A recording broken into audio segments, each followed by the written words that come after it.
दोस्तों, आप सभी का स्वागत, धन्यवाद। आप दिन अभी चल रहा है, काम का मौका है और आप सब इसको भी एक साझा काम मान के शामिल हुए हैं, क्योंकि आज जिस माहौल में हम चर्चा कर रहे हैं, आपने देखा होगा एक मामूली ट्वीट लिखने पर जिग्नेश मेवानी को गुजरात से उठा के और असम पुलिस ले गई। वैसे में बात करना भी अपने आप में एक बड़ा काम हो गया है। व्यवस्था को खुल के बात करना, अपनी बात कहना पसंद नहीं है। हम लोगों राजीव गांधी फाउंडेशन में एक प्रोग्राम है, social empowerment and active citizenship के लिए राइज एंड एक्ट, उसकी तरफ से ये कार्यक्रम कर रहे हैं।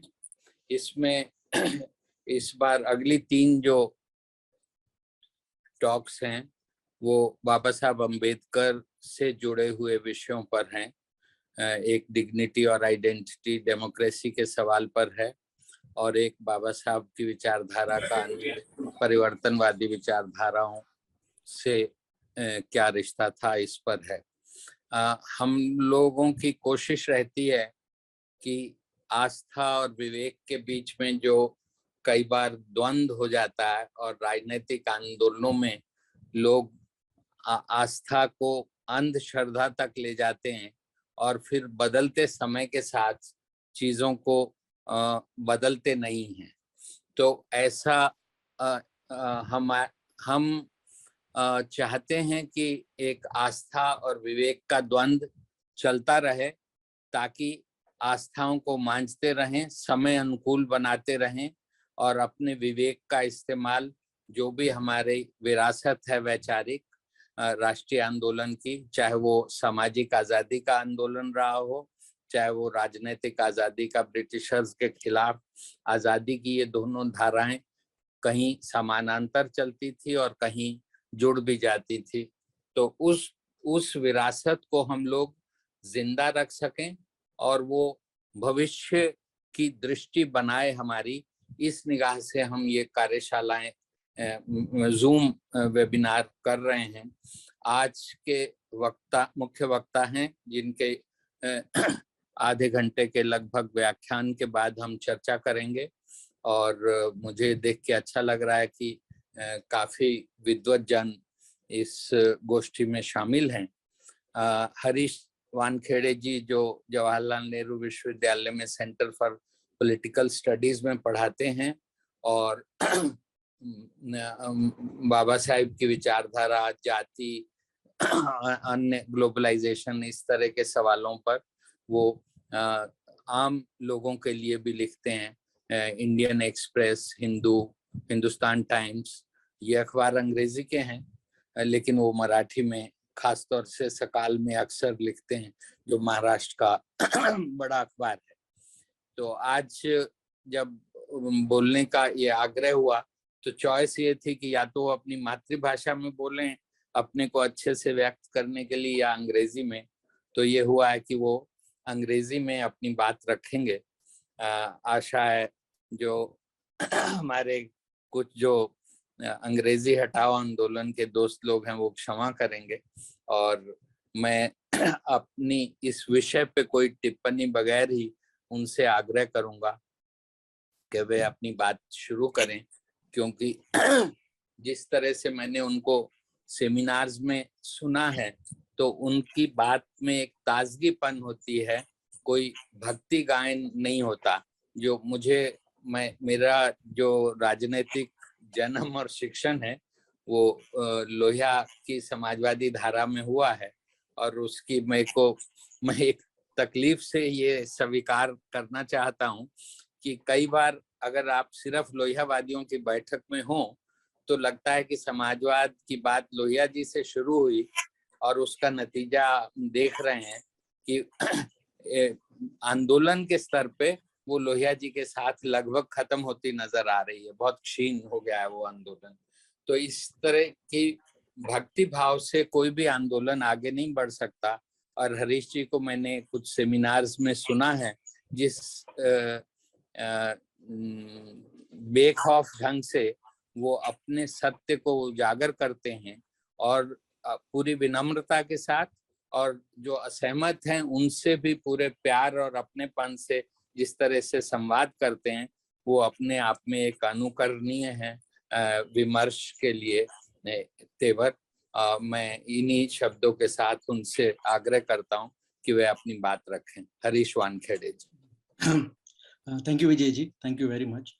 Of course, means it's this month, the whole nation, for that matter, it's a kind of a global celebration that we are now seeing about Ambedkar's birth anniversary. 14th April was his 131st birth celebration. And of course, a kind of huge celebration, not only in Maharashtra, but even in Delhi, Uttar Pradesh, Punjab, we have seen huge celebrations.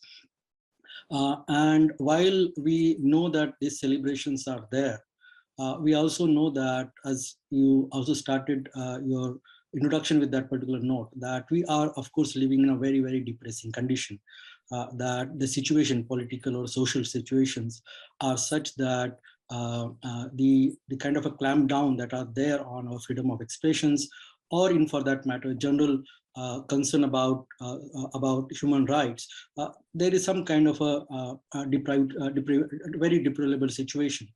And I thought that I will be starting my presentation basically on that kind of a depressing note, that there are growing incidents of caste discrimination, harassments, and atrocities and violence continuously, and we hardly get what they called enough support to understand what kind of atrocities and issues that are around.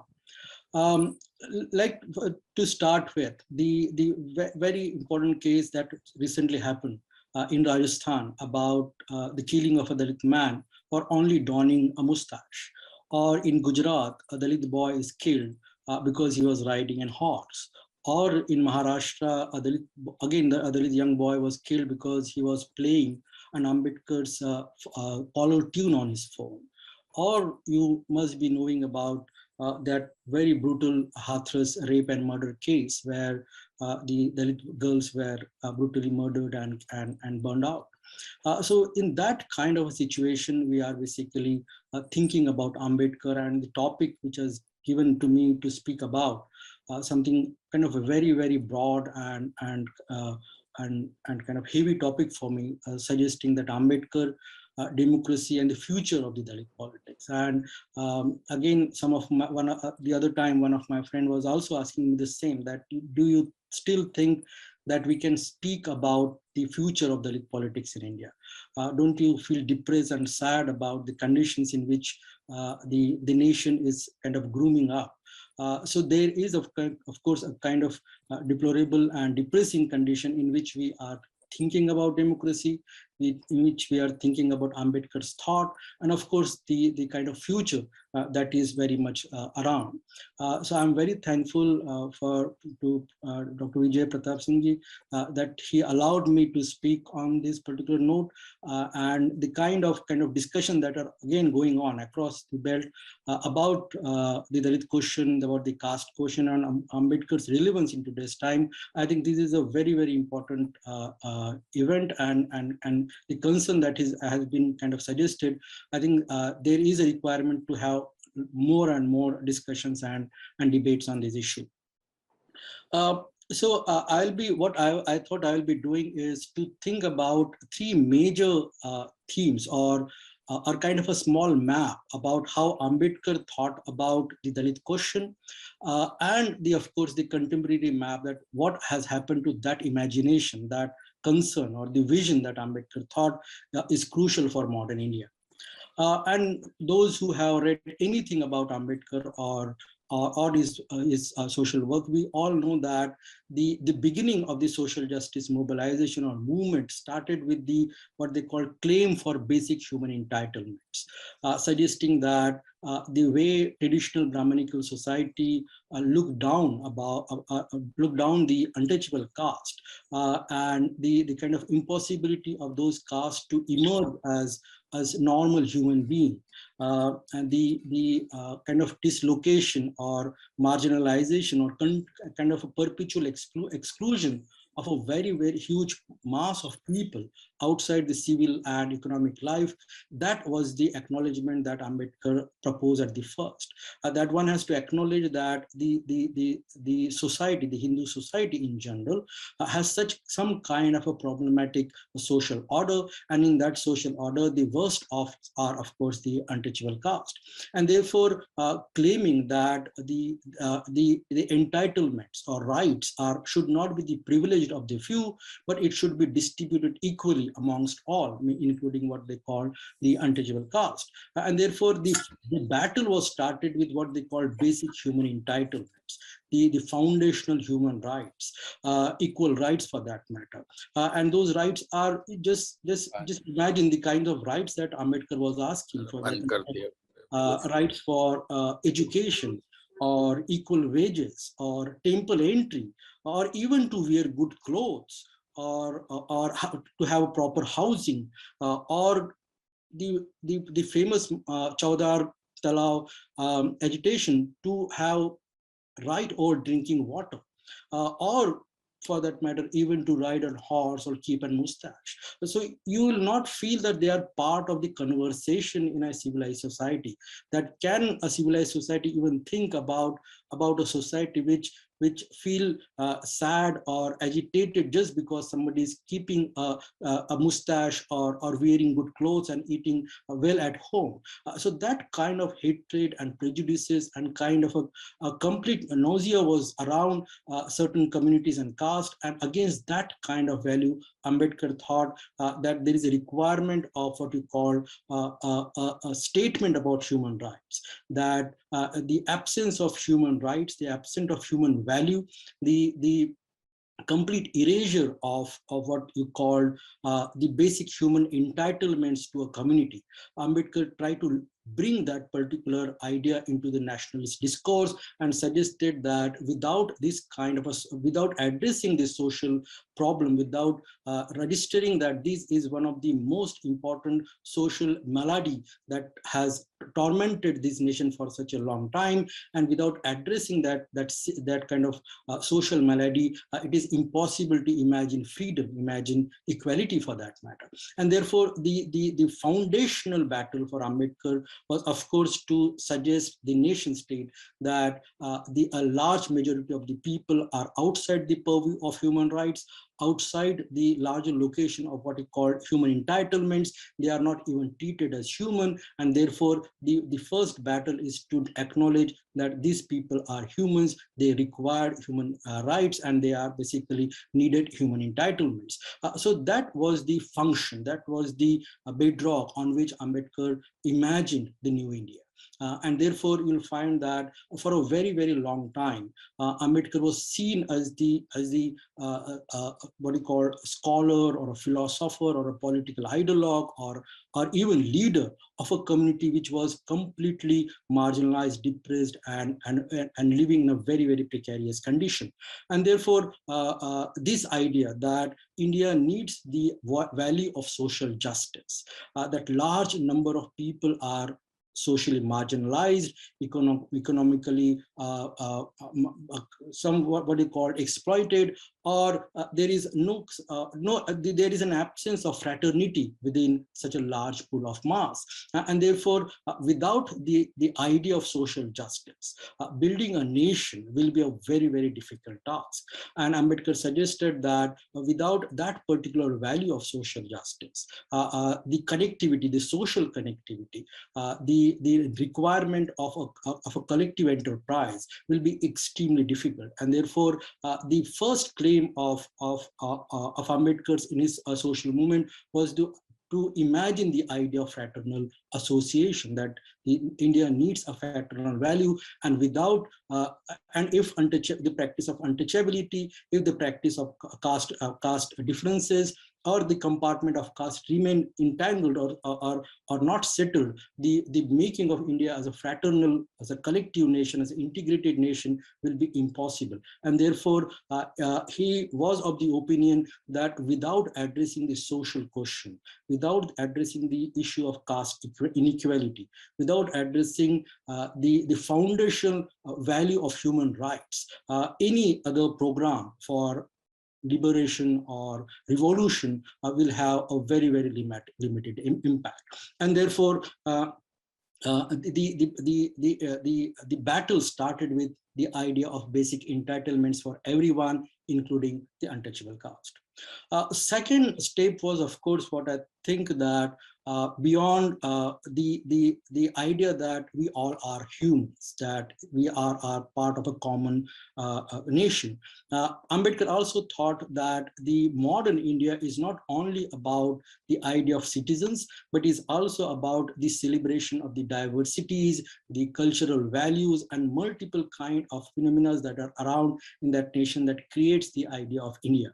And for that movement, it was suggested that the treating the untouchables not as humans only, but also as citizens. That being citizens, they are capable to engage and intervene into modern institutions of power, including legislatives or modern economy, and therefore the rights of the Dalits should not be only imagined at the level of the social, but also also it should be enlarged or elevated in the what they call the modern sphere, mainly the modern sphere of power.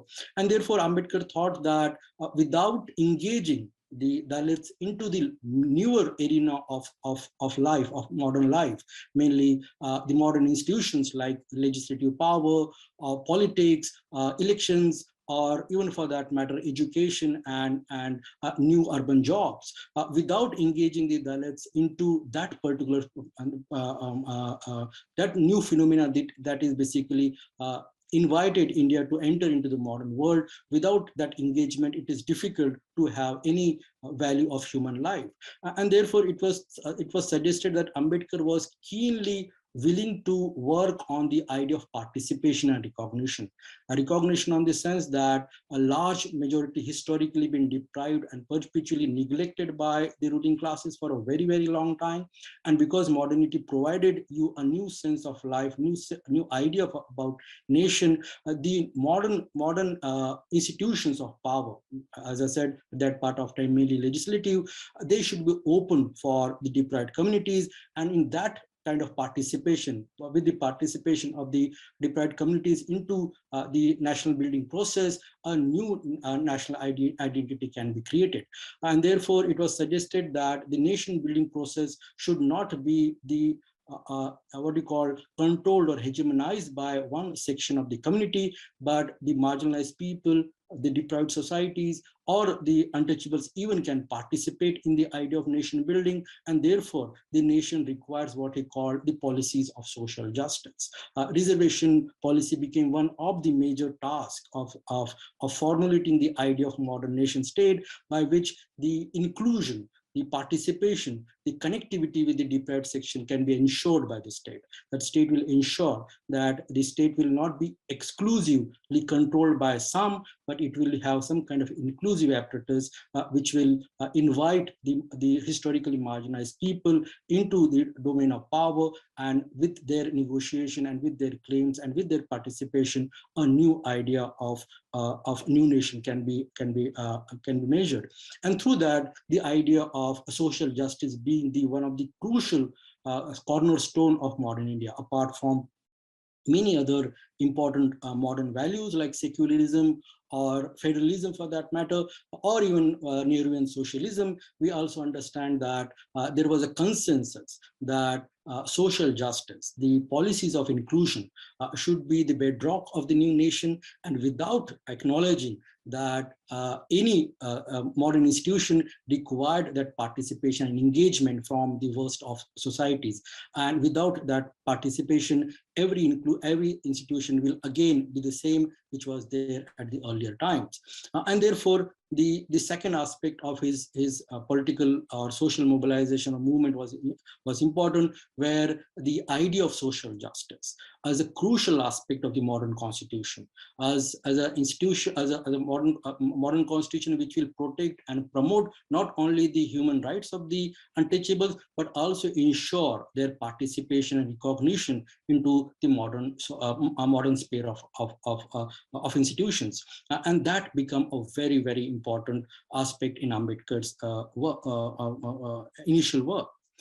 Third, I was also thinking that Ambedkar was not only kind of taking one step to ensure participation. As I said, that he started with the idea of human rights. He enlarged that idea into the participation of the untouchables into a political spectrum, mainly modern institution. And third, he was also keenly interested in imagining that marginalized and deprived sections should have their own political agency, that they should not be dependent, they should not be kind of controlled or hegemonized by the conventional political elites, but there is a capacity and courage of the deprived and marginalized communities to start up their own political life and association. And this was something extraordinary, thinking that untouchables or the Dalits, the contemporary Dalits, can have their own political voice, the alternative strategies to mobilize, and a keenness to enter into political domain or political discussion, not only as a passive claimant of states' facilities, or for that matter, reservation policy, but also an independent, autonomous player of their own political ambitions, that they do not want only to become part and parcel of the what you call traditional political elites, but they can also have the capacity to lead not only their own caste and community, but thinking that the Dalit politics can also mobilize the working classes, the minorities, and also the other marginalized communities. That ambition was a very, very unique ambition that Ambedkar promoted and projected that part of time. And therefore, you can see that channeling, starting with what they call Indian Independent Labour Party earlier, which thought that Ambedkar was mainly thinking about the migrant laborers that are traveling to Mumbai at that part of time, suggesting that the modern cities, mainly Mumbai or Calcutta, they have opened some kind of a space for the deprived communities. And when they enter into the cities, they will mainly be recognized as a proletariat or working class. And it was thought that the city will have less impact of the traditional caste system, and the migrant untouchable labor will now be treated as a working class, as a proletariat class. And therefore it was thought that the city of Mumbai was mainly built up by the migrant workers from Maharashtra, and a large chunk of that particular community were of course the untouchable working class. And it was thought that because they are now participating into the urban arena, they have the capacity to what we call escape from their earlier caste identity and emerge as a working class person. And Ambedkar thought that Indian Labour Party was mainly kind of providing some kind of a leadership to this new working class that has entered into the city, and thought that the untouchables, being the worst of communities, will also provide leadership to the other working classes that are very much there. But of course, we know that there are multiple other skirmishes and other challenges which disallowed Ambedkar to promote Dalit as a working class, as an independent labor class. And of course, later on in early 40s, we will see that Ambedkar also promoting another very, very significant political party called the Scheduled Caste Federation. And of course, the context was such that it was required that Ambedkar should mobilize the Dalits or the untouchables to participate in the new making of the constitution. There was a deliberation going on for the India's new constitution, and it was suggested that for that deliberation, the communities or the groups required some kind of representation, and majority of the religious communities, religious minorities, or even for that matter class groups were promoting their interest through political parties and group associations.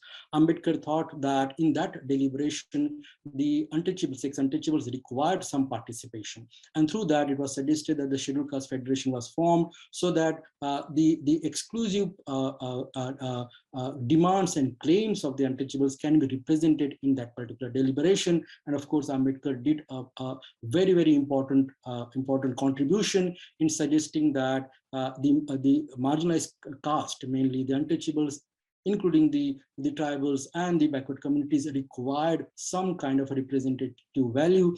And with that particular hope, a new policy framework was established. Just before his death in 1956, Ambedkar thought that the requirement of scheduled caste federation is no more there. Why? Because he also was of the opinion that in the making of the constitution, there are many safeguards and protections that are there for the untouchable community. And he had some kind of a faith that the modern state will provide those safeguards and protections and empower the untouchable communities from their degraded condition. And it was thought that now that kind of exclusive identity, which was there with the untouchables for a very long time, now there is a possibility that they can shed away from that and enter into political domain as what we call a secular citizen.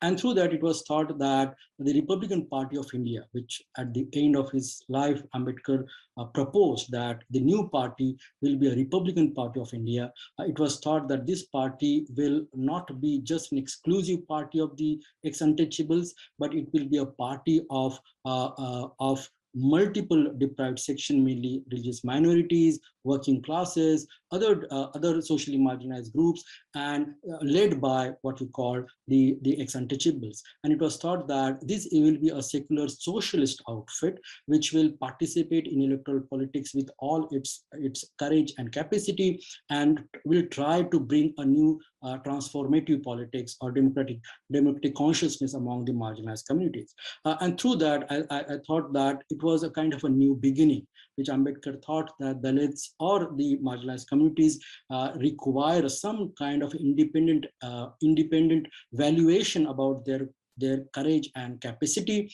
And only with that kind of a courage and capacity, they must enter into political domain and assert what they call their own claims of political power. So imagining a worst of community, as I said, untouchable community, to become what we call a political elite in the modern India. That ambition, that courage, that imagination, Ambedkar proposed in his heydays, and thought that now, because India is a secular country, India is a kind of a very, very powerful modern state, that idea that marginalized communities can now enter into political domain on their own capacities and courage, and can transform the political life with their own claims. That was something extremely significant that Ambedkar offered to India's democracy. And we are continuously be seeing that this impact of these three mobilizations or three major ideas that were there in Ambedkar's life. One was, of course, the claim for human rights, that the society misrecognize or hardly understand the problems of the untouchables, and therefore there is a requirement of what they call the idea of social justice should be rooted in the social consciousness of the people. That idea was the bedrock. Based on that, the suggestion that the modern institution must include and make it participatory or diversify at the social level, and the power institution should not be what we call exclusively controlled by some, but it should have that kind of inclusive frame. And through that, the idea of the policies of social justice. And third, of course, thinking that because it's a modern state, it's a secular state, it is the state which is concerned for the upliftment and empowerment of the marginalized communities, and therefore the agency of this community should be recognized. And with that recognition, it was thought that the marginalized communities, mainly the Dalits and the other backward communities, should take up the call of political battle into their own hands and should enter into political battle for their own emancipation without being depending upon the other political forces. So these three ideas created what in contemporary times we call the essence of the Dalit movement. That the Dalit idea or the movement is basically based on these foundational values. And when we see our recent past, we can also see that it has contributed immensely in building what you call a Dalit identity or or the what you call a transformative democratic process. Like for that matter, if you see the Dalit political movement around 90s, and major states, like for that matter, the arrival of Bahujan Samaj Party in UP, in Maharashtra, a very, very strong the Buddhist cultural mobilization and movement apart from the Republican Party of India's little bit of work. In Tamil Nadu, we have something called All India Dalit Panthers Party, which has this time around 4 MPs.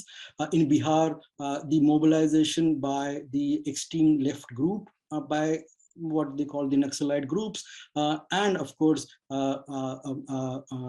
Paswan's party called the Lok Janshakti Party in 90s, and in Punjab, of course, another very, very significant cultural assertion by the Ravidasis, suggesting that they require some kind of independent social and cultural assertion. In Andhra Pradesh, another multiple kinds of socio-cultural assertion, including militant assertions. Those are the kind of a dynamic change that in 90s we saw, that what they call the arrival of a substantive democracy, that democracy is not only about the procedures, but also the participation, and very, very vociferous and powerful participation of the worst of groups into the larger deliberation. So that was something extremely significant that has happened in the post-Ambedkar period.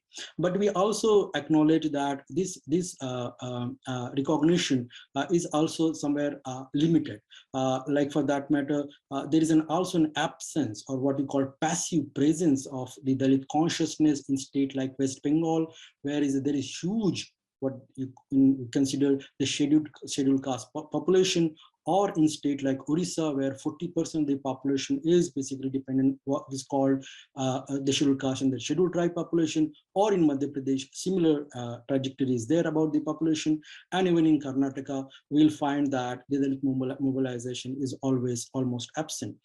So there is kind of an identification that the Dalit voice, or the Dalit understanding about their own participation in social and political affairs, has gained a certain momentum in 90s, as I said, UP, Maharashtra, Bihar, Tamil Nadu.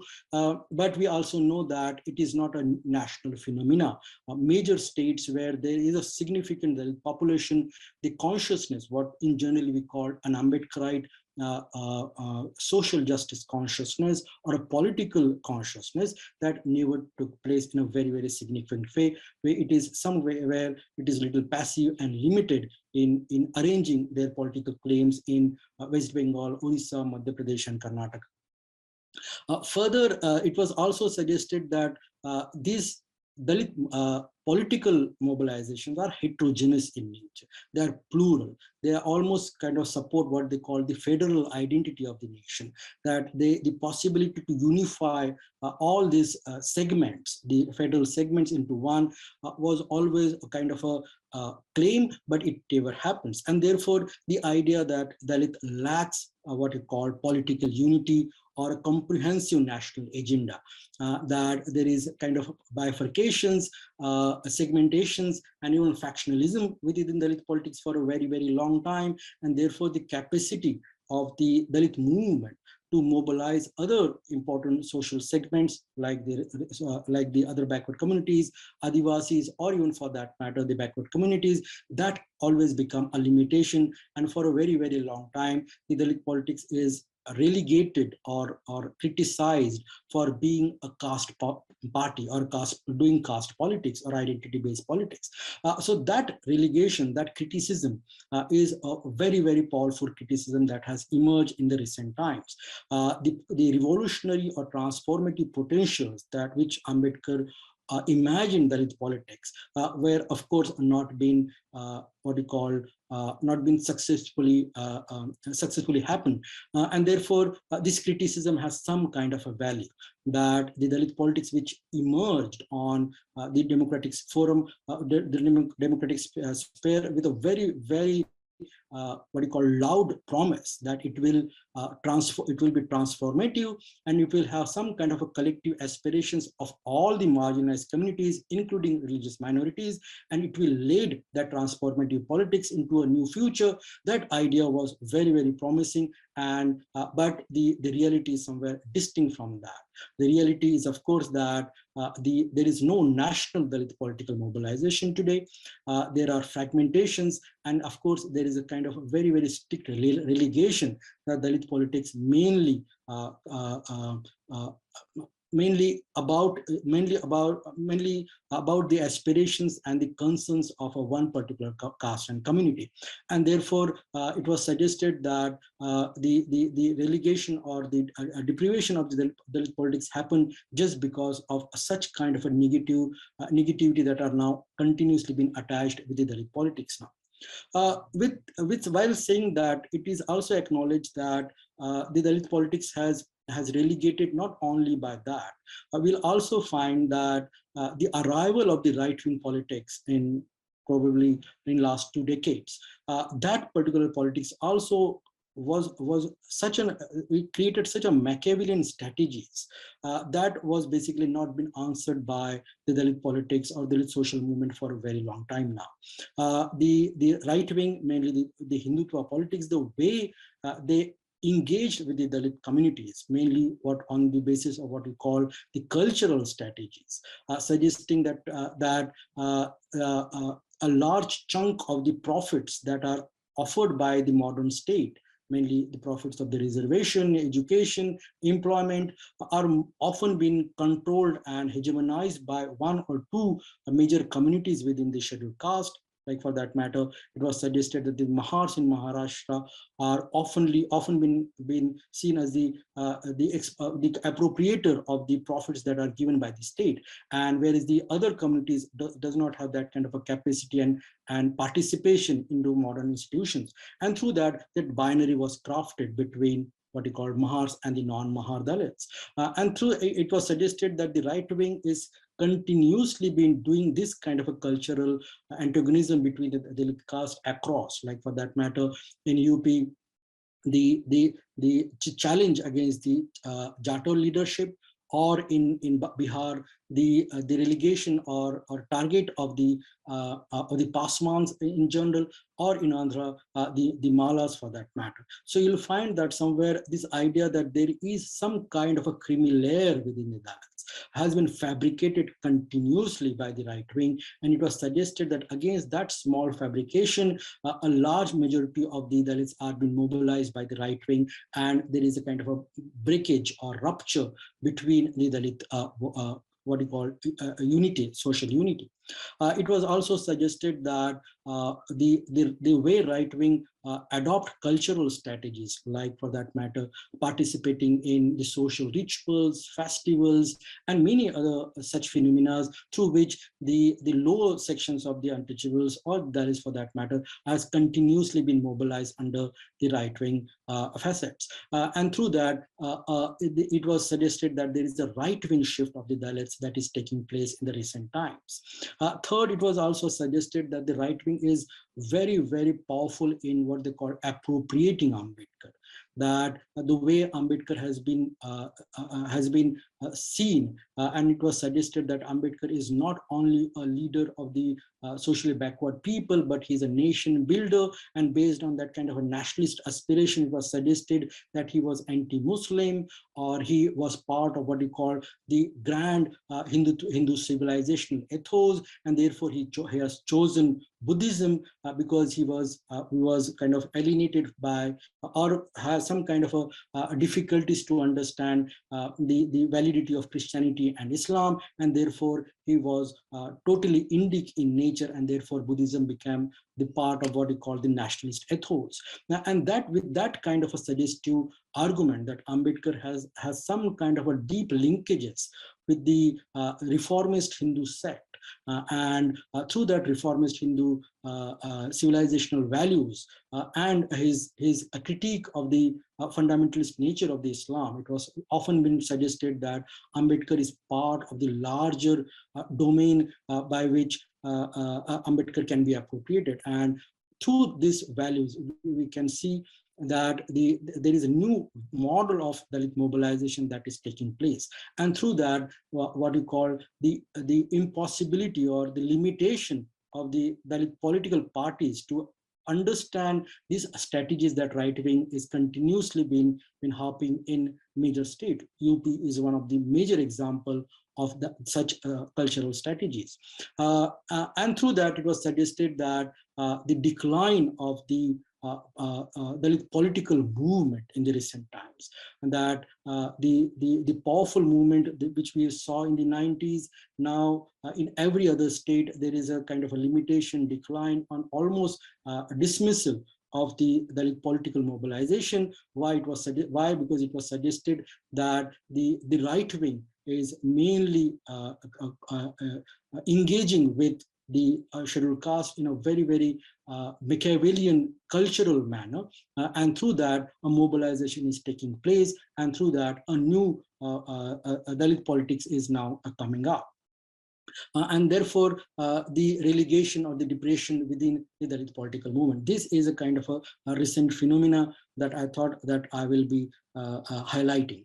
Second was, of course, the relegation of the social justice policies. The claim that Ambedkar thought that the social justice policies will allow inclusion and participation of the marginalized communities into modern institutions of power, will find that post-liberalization, post-globalization, the excessive privatization of the social sector industry or the public sector industry will find that the policies like reservation policy will not have much impact now. And through that, it was suggested that the claim for representation is now minimized within the larger economic sector. Further, it was also suggested that the market is not fair or free for all. The discriminatory and prejudice-based practices are also compulsory part of the modern economic order, mainly the global economic order. The corporates or the arrival of the finance capital, for that matter, it is suggested that it is not compulsorily understand the value of social justice, and therefore the participation of the marginalized communities, mainly the scheduled caste, is again tormented. Again, there is some kind of a wall which they need to cross, and in that particular thing, the anxiety and depression that the new employees of the communities are now facing in the globalized market is extremely terrible. And through that, it was suggested that the first in the post-liberalization period, the state failed to accommodate and engage with the marginalized communities in a very sincere way. And it was thought that the market will probably have a non-discriminatory attitude, and economy will be free from what we call social prejudices and other values. I believe that in both the spectrum, at the level of the state and at the level of the market, at both the spectrums, we'll find the failure of the market and the state to acknowledge and accommodate the Dalits as a prime economic actors, and therefore the economic deprivation is huge. It is a kind of a new phase of economic exclusion, and that economic exclusion is a kind of growing every day in a kind of in a very distinct manner. Now, the final is, of course, what we call the return of the Brahmanical past, for that matter, if I can use a term. Brahmanical past in the sense that the way the concern for Dalit rights was never there for a very long time in our earlier past, in the pre-independence period, we'll find that similar kind of tendencies are now openly being exchanged in our social life. So the cases of marginalization, discrimination was, of course, was part of what we call the social life of our country. But apart from that, the riots, violence, murders, rapes of the kind of in connection with the Dalit identity is now rampantly being visible and become part of the social consciousness. The other trouble is, of course, the absence of what we call prominent social and political mobilization against such atrocious social condition, that we do not see mobilizations or social events or group association to deal with the cases of caste atrocities and violence in today's time. And therefore, the impunity and the support that the perpetrators of caste violence are now getting, was something extraordinary that has not happened to India's modern time for a very, very long time. And therefore, the protection, impunity, and encouragement that the people who are engaged with cases of caste atrocities, this is kind of something very new that India is now facing. And probably the major reason is, of course, some kind of what you call political patronage that the perpetrators of caste violence is now getting. The Hathras case is one of the such example of that. And therefore, the Hindutva state, for that matter, the way it is clamped down on the social activists or political actors coming from the Dalit background, that is something which was not been expected from the state. And therefore, what you call almost an absence of fairness and the absence of rule of law, or for that matter, the ill concern about Dalit human rights. That is something which has not happened to post-independent India for a very, very long time. And this is the condition in which we are thinking about Ambedkar's contribution, his relevance, and the future of India. So when somebody asked me that, don't you think that this is such a depressing time and you do not see that Dalit identity or Dalit political consciousness or the politics of social justice have any future in the coming times? I also acknowledge the same, that of course there is a depression and bleakness, that we do not see that we do not have that kind of an imagination or a claim for the future. Why? Because the political and the social conditions are continuously been going to the nadir, and therefore thinking about the future is a very, very depressing task today. I can only suggest from my small readings that I have, or the small experiences that are there with me from my small social associations.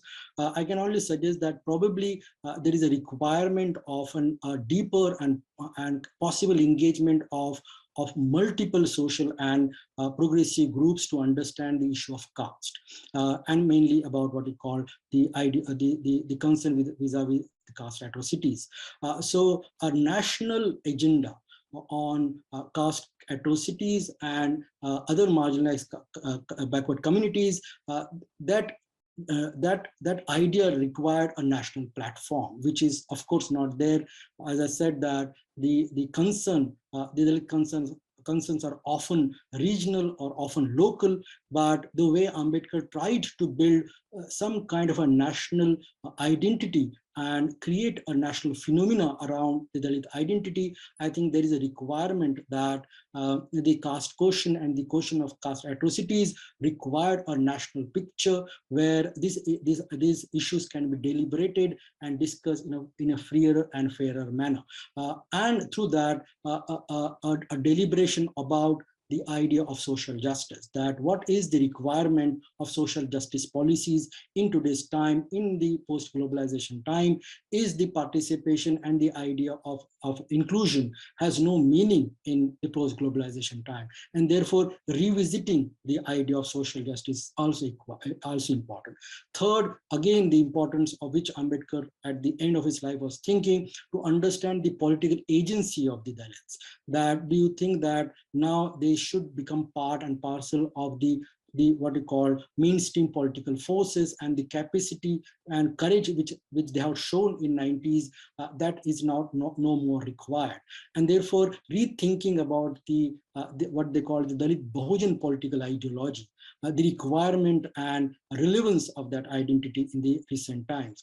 So without thinking on those lines, probably thinking about the Dalit future will be, of course, bleak and depressing, and therefore a new imagination is required, new associations are required, a new deliberations are required to understand the future of Ambedkar's political relevance and also the Dalit politics. I'm very thankful that this platform is available to me to raise some of the issues and concerns. I think that I have spent around around 30 plus minutes on this. Shall I think I should stop here, and a discussion can be done on these thoughts. Thank you very much for listening. अच्छा है, आपका मन लग रहा था भाषण में। आदित्य जी, जी मैं आपसे और हरीश जी से दोनों से एक सवाल पूछना चाहता हूँ। ये ग्लोबली जितने भी मार्जिनलाइज्ड लोग हैं, वो Martin Luther king, Nelson Mandela, Ambedkar, और जहाँ वायलेंट कन्फ्लिक्ट्स हो वहाँ गांधी, ये चारों एज इंस्पायरिंग आइकॉन्स इस्तेमाल होते हैं जनता द्वारा, जी, जिनका ज्योग्राफिकली कल्चरली शायद कोई लिंक ना हो वो भी। तो इसमें मेरे दिमाग में एक पहेली है, और जिसका मेरा जो सोचता हूँ मैं कि ये वजह हो सकती है क्योंकि अपनी अपनी कम्युनिटीज के लिए तो बहुतों ने लड़ाई लड़ी। हिंदुओं के लिए, हिंदुस्तानियों के लिए गांधी जी ने लड़ी, बाबा साहब ने अपनी कम्युनिटी के लिए लड़ी, लेकिन उससे इस तरह की लड़ाइयाँ और भी दुनिया में हजारों लोगों ने लड़ी हैं, पर उनका नाम नहीं है। तो बाबा साहब, आज बाबा साहब पे बात कर रहे हैं, तो उनमें वो क्या डिफरेंट था जिसके कारण सब मार्जिनलाइज्ड लोग उनको सेलिब्रेट करते हैं, पूरी दुनिया में करते हैं। तो मेरे को लगता है कि हम लोग जो अपने, क्योंकि अभी कास्ट सिस्टम, एट्रोसिटीज वो सब खत्म नहीं हुआ है, और वो हमारा सबका एक कंसर्न होना चाहिए है। हर दिन कोई ना कोई घटना हो जाती है जिससे वो कंसर्न और गहरा हो जाता है। लेकिन इसके बावजूद बाबा साहब का जो पूरा ट्रांजिशन है, जिस तरह से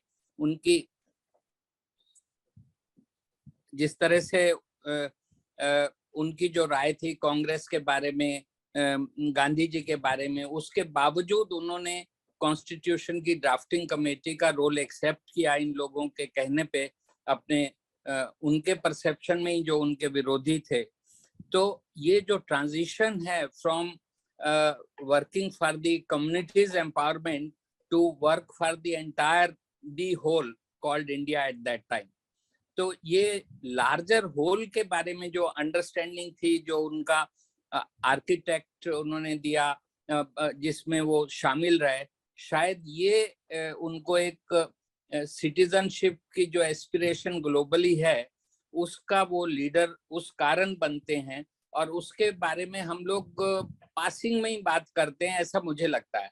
आप दोनों की राय में जानना चाहूंगा कि ये जो बड़प्पन है मोर देन लाइफ साइज बाबा साहब का, उसके पीछे आपको क्या कारण दिखते हैं? Nothing much, sir, because completely with you on this, that the Ambedkar's persona is not been restricted only to social identity or just a messiah of the untouchables for that matter. He was, of course, beyond that. And in the recent what you call deliberation on Ambedkar, this is what has been continuously been projected. That Ambedkar is a nationalist, he's a nation builder, he's a constitution maker. He has contributed in imagining the Reserve Bank of India. He was an economist.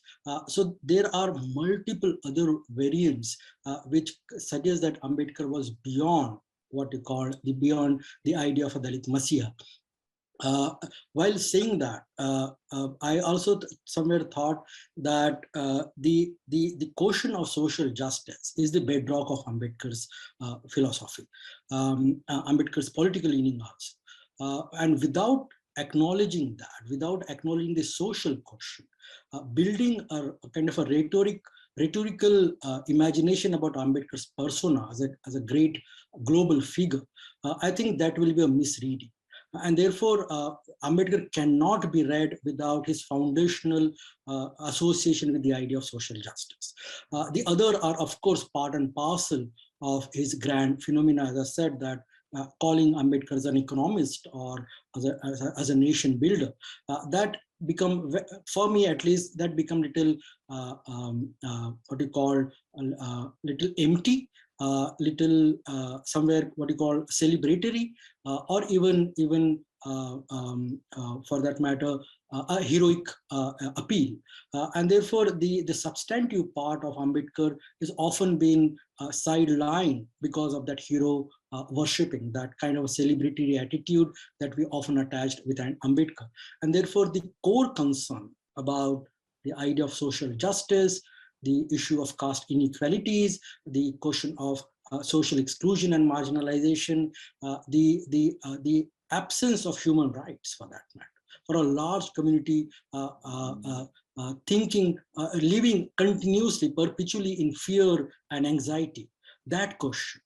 So I will think that the celebration is required, that the grandeur, that persona, that greatness, the value of rhetoric is crucial, important. It's has such a strong political appeal in that. But one should not hesitate to also engage with the actual substantive contribution on which Ambedkar was basically imagining the modern India. That question is, of course, the question of social justice, caste inequalities, and of course, the arrival of the worst of societies into the making of the modern nation state.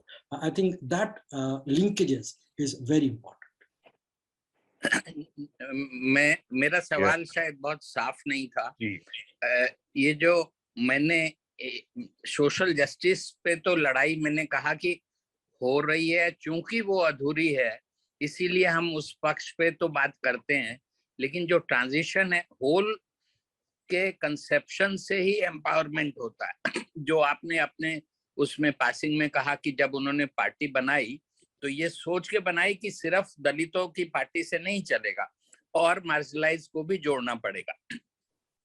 उसी में मैं आगे जोड़ रहा हूं कि अगर वो इंडिया की परिकल्पना नहीं करते पूरे देश की, और उसमें सिटीजन की आइडेंटिटी को जिस तरह से उन्होंने डिफाइन किया है, दो कॉन्ट्रेरी प्रिंसिपल एक साथ लेते हुए, लास्ट पर्सन फर्स्ट या अंत्योदय और सर्वोदय, ये दोनों के बारे में ही वाज ए विजनरी। और सामाजिक न्याय के लिए तो ज्योतिबा फुले भी लड़े, पेरियार भी लड़े, और इसी तरह के लोकल बहुत से संत महात्मा हैं जो लड़े, लेकिन उनका नाम देश में भी उस स्तर पे नहीं हुआ। उसके लिए मुझे उनमें और बाबा साहब में जो फर्क लगता है वो यही कि वो अपनी कम्युनिटी के बुरी से बुरी हालत होते हुए भी उसके ह्यूमनाइजेशन के लिए जो लड़ रहे थे, उसके अलावा वो पूरे समाज के बारे में भी सोच रहे थे, कंट्रीब्यूट कर रहे थे एक्टिवली। ये फर्क है जिसके कारण ही is more than life size figure for the entire community of struggling marginalise. ये मैं सोचता हूँ ये कोऑपरेटिव सेलिब्रेशन से अलग है मेरे ख्याल में। आदित्य जी।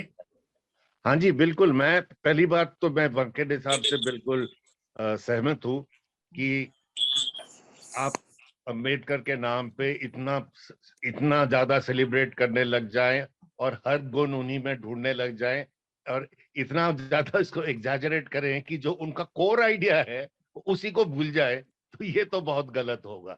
जो कोर प्रिंसिपल जिसके लिए अम्बेडकर को हम रिस्पेक्ट करते हैं कि fighting against injustice in the social sphere, in the caste sphere, इसको नेग्लेक्ट करना बहुत गलत होएगा in the name of just making a great person out of Ambedkar. ये पहली बात तो ये ठीक है। पर जो दूसरी आपने सवाल पहले पूछा कहा था वो बहुत इम्पोर्टेंट है, एंड इसमें मैं कहूंगा कि ये बिल्कुल ध्यान रखना चाहिए कि ये इंडियन नेशनल मूवमेंट का और खास करके गांधी जी का एसेंशियल आइडिया ये था दैट आप यू कैनॉट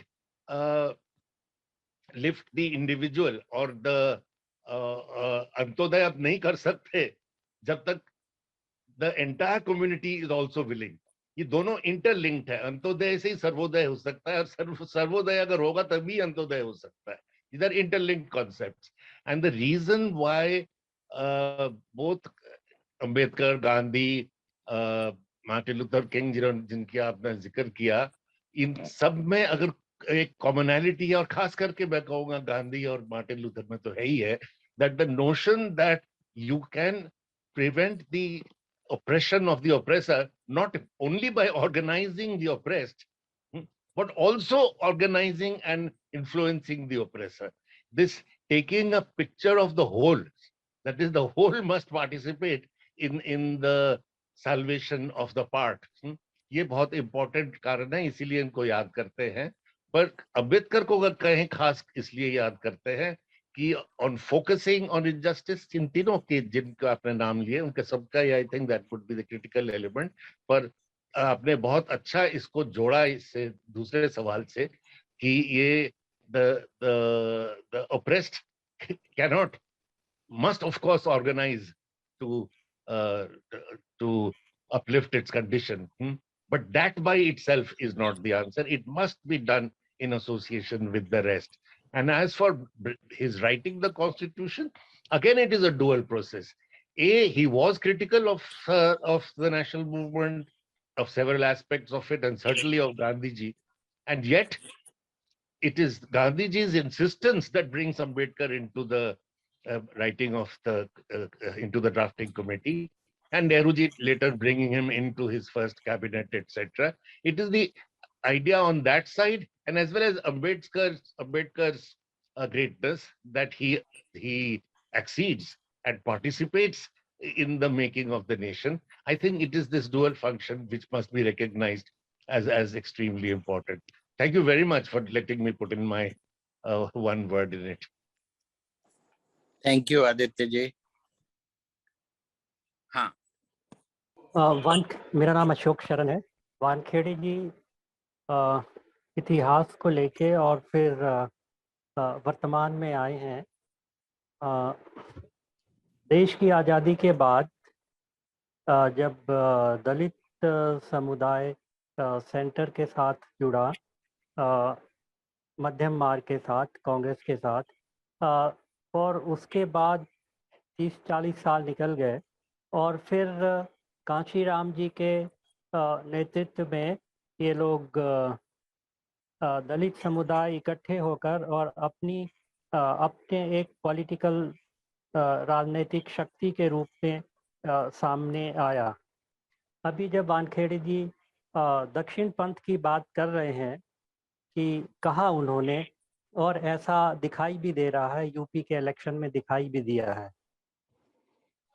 तो दलित समुदाय का जो भविष्य है, भविष्य अगर हम भूतकाल में भी देखें तो जो इनकी आइडेंटिटी जो रही है कि अपने आप में एक राजनीतिक शक्ति में उभर के दलितों का विकास हो, काशीराम जी और मायावती जी के उसमें थोड़ा दिखाई दिया है.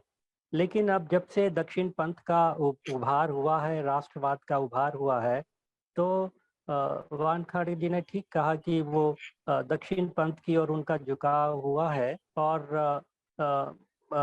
वो राजनीतिक पार्टी भी उनको अपने अंदर समाहित कर रही है. ये जो हम देख रहे हैं पिछले 70 साल में, जो हमने आज़ादी के बाद देखा, 70-75 साल में, तो इसका परिणति क्या लग रही है कि जैसे अभी हम महसूस करते हैं कि शहरों में तो भेदभाव मिटा है, लेकिन इन 75 सालों में गांवों में अभी भी जो सिस्टम है वो दिखाई देता है, वो दिखाई दे रहा है. इतना विकास होने के बाद भी कि जैसे अगर कम्युनिटी है तो ये गांव में ये ब्राह्मण पाना है, ये राजपूतों का है, ये दलितों का है, इस तरीके से ये सिस्टम अभी भी गांवों में दिखाई देता है. तो आपको, वानखेड़े जी से सवाल है, आपको कैसे लग रहा है कि इससे दलित समाज जो है किस तरह इन सब चीज़ों से बाहर निकलेगा, और क्या दक्षिण पंथ या बीजेपी या जो अभी भी राष्ट्रवाद की बात कर रहे हैं या अभी जो सत्ता में है, उन इस समुदाय को लेके वो इस समुदाय के भलाई के लिए कुछ कर पाएंगे, या केवल अपना पॉलिटिकल मंशा जो है केवल उसको पूरा कर पाएंगे? जी वानखेड़े जी, आपसे सवाल है। सुरेंद्र पाल जी का भी सवाल अभी ले लेते हैं, 2 सवालों के बाद फिर हरीश जी, चलेगा? जी सर। सुरेंद्र पाल जी, आपने हाथ खड़ा किया ना? जी जी, मैं बोल रहा हूँ। हरीश वानखेड़े जी ने जो अपनी बातचीत रखी उसमें बहुत एक पेंडोरा बॉक्स भी खोल दिया उन्होंने। मतलब बहुत ही हॉलिस्टिक तरीके से बात करते हुए उन्होंने इतने आयाम टच कर दिए कि उन आयामों से बहुत से सवाल भी निकल रहे हैं। वो एक सिलसिला अगर हम बातचीत का या चर्चाओं का या सवालों का रखें तो बहुत लंबी बात हो सकती है, लेकिन सवाल उठने चाहिए और समय की सीमा भी होती है कि सारे सवालों का आज ही निराकरण होने से रहा। लेकिन 2 मोटी बातें मैं करना चाहूंगा। जब आप दलित आंदोलन की बात करते हैं तो जो उसका एक महत्वपूर्ण पक्ष, जो महत्वपूर्ण ड्रॉबैक जिसको कहिएगा या वीक पॉइंट कहिएगा, उसका जिक्र अगर वानखेड़े जी करते तो लगता कि और वो ज्यादा समग्र चर्चा होती। वो ये है कि जाति अपने आप में विभाजक जो है टूल है, औजार है। और जब जातियों का समूह, चाहे वो दलित के नाम पे हो, डिप्रेस्ड के नाम पे हो, शेड्यूल्ड कास्ट के नाम पे हो, किसी पे नाम पे हो, उसमें वो जाति का अपना जो बेसिक ट्रेट है या कैरेक्टरिस्टिक है वो ऑपरेट करता है। और ऑपरेट करता है तो अल्टीमेटली पहचान की राजनीति, पहचान आइडेंटिटी का सवाल ऐसा खड़ा हो जाता है कि विद इन दलित कौन सी जाति, कौन सी उनको डोमिनेट करेगी, कौन से बाकी रह जाएंगी। आज अंबेडकर जब वाल्मीकि समाज में जाते हैं तो वो वाल्मीकि और अंबेडकर का फोटो लगा के अपना प्रोग्राम करते हैं। जब रविदासिया समाज में जाते हैं तो वो अंबेडकर और जो है उसका रविदास जी का फोटो वो लगा के खड़े होते हैं। धानक समाज में जाते हैं तो अंबेडकर कबीर का फोटो, यानी अंबेडकर के भी इतने ज्यादा टुकड़े कर दिए पहचान के नाम पे। और वो पहचान जब असर्ट करती है तो दलित एकता का सवाल वो सेकेंडरी हो जाता है, या सेकेंडरी कहिए रेलीगेट हो जाता है, पीछे चला जाता है। ये जो बेसिक जो कंट्राडिक्शन है, इनहेरेंट कंट्राडिक्शन कहिएगा या इनहेरेंट वीकनेस है, इस पे कहीं ना कहीं इसका क्या सॉल्यूशन हो, रिजोल्यूशन हो ये। और बीजेपी ने क्या किया, सोशल इंजीनियरिंग के नाम पे इन्हीं में ही जो फूट और डिवीजन है उसको उन्होंने बहुत बढ़िया अप्रोप्रिएट कर लिया, एनकैश कर लिया। और एनकैश कर लिया तो वो उनको सूट कर रहा है और बहुत अच्छी तरीके से सूट कर रहा है। एक दूसरा छोटा सा और सवाल है कि गांधी जी को लगातार पूरा दलित आंदोलन जिस तरीके से दुश्मन की तरीके से जो है ना आज भी उसको ट्रीट करते हैं, और वो उससे क्या होता है कि अल्टीमेटली दक्षिण पथ की बस एक लाइन सवाल को सुरेंद्र पाल जी दूसरे सवाल को बाद में ले लेंगे, क्योंकि एक लाइन में खत्म कर रहा हूँ मैं बात। वो जो ना कहीं जाके दक्षिण पंथ की गोद में बैठने का रास्ता बन जाता है उसी के माध्यम से। बस इतनी बात थी, ये भी एक बहुत बड़ा सवाल है इस पे। बस धन्यवाद। नहीं, आपका पहला सवाल जो पहले हुआ था सवाल उससे बहुत मिलता था, तो मैंने सोचा दोनों एक जैसे हैं। हरीश जी, कैलाश मीना जी का सवाल भी ले लें अभी? हाँ जरूर। कैलाश जी। जी मेरा इसमें पहले तो हरीश जी का बहुत बहुत आभार, बहुत बढ़िया उनका सारगर्भित बात कही। एक बात मैं जो समझ पाया हूँ और मैं हरीश जी से और आप सबसे ये कहना चाहूंगा कि 2 धाराएं थी। एक धारा शोषण के पक्ष में थी, एक शोषण के विरुद्ध संघर्ष में थी। जो शोषण के विरुद्ध संघर्ष में थे उनमें मतमतांतर थे। अभी मेरे पूर्व वक्ता भी कह रहे थे कि गांधी का दर्शन था, वामपंथी साथी थे उनका दर्शन था, डॉक्टर अंबेडकर का था, लेकिन ये थे तो शोषण के खिलाफ ना। हम जिस दक्षिण पंथ से लड़ने की बात कर रहे हैं उस दक्षिण पंथ ने रणनीति के तहत उनके लड़ने के तरीकों पे जो सवाल खड़े किए समाज में एक दूसरे से, हम उनके औजार बन गए। उन्होंने गांधी पे सवाल उठाया, गांधी ने इस तरह से नहीं किया। ये कौन सवाल उठाया? सवाल उन्हीं लोगों ने उठाए जो शोषण के पक्ष में खड़े थे। और वो उन्होंने कभी कम्युनिज्म पे सवाल उठाया, उन्होंने सवाल अम्बेडकर पे उठाया। तो वही लोग जो शोषण के पक्ष में थे, जो संघ की विचारधारा थी और दक्षिणपंथी विचारधारा थी, वही अपने शोषण को बनाए रखने के लिए जो शोषण के विरुद्ध संघर्ष थे, उनके तरीकों पे एक दूसरे पे टिक्का टिप्पणी करते रहे। यही बहुत बड़ी विडंबना रही कि हमने कभी भी संवाद के बजाय, वामपंथी साथियों ने हमेशा गांधी को गाली दी या अम्बेडकराइट्स को गाली दी, अम्बेडकराइट्स के अंदर खड़े किए कि गांधी ने अमुक समय पे ये नहीं कहा था या उसने ये नहीं कहा था। तो हमें जो पिछले अनुभव है, आज जो स्थितियां भयावह खड़ी हुई है, वो इनकी एकजुटता की बात नहीं हो रही। तो शोषण के विरुद्ध संघर्ष की एकजुटता कैसे बने, और इन सवालों पे कहीं गांधी भी अस्पृश्यता के खिलाफ थे, शोषण के खिलाफ थे, सारे सब लोगों का एक ही दृष्टिकोण था, उनमें मतभेद थे। तो हमें इस पे शोध करके इस पे बातचीत को कैसे आगे बढ़ा सकते हैं, ये मेरे हरीश जी से रिक्वेस्ट है। जी जी, बहुत धन्यवाद आप लोगों का। नहीं, मैं इस मामले में काफी छोटा हूँ कि यानी बहुत गहरे और बड़े सवाल है ये सारे, और मुझे नहीं लगता है कि यानी इस पर बैठकर ही हम सब लोगों को बातचीत करनी पड़ेगी, इस पर बहस करनी पड़ेगी।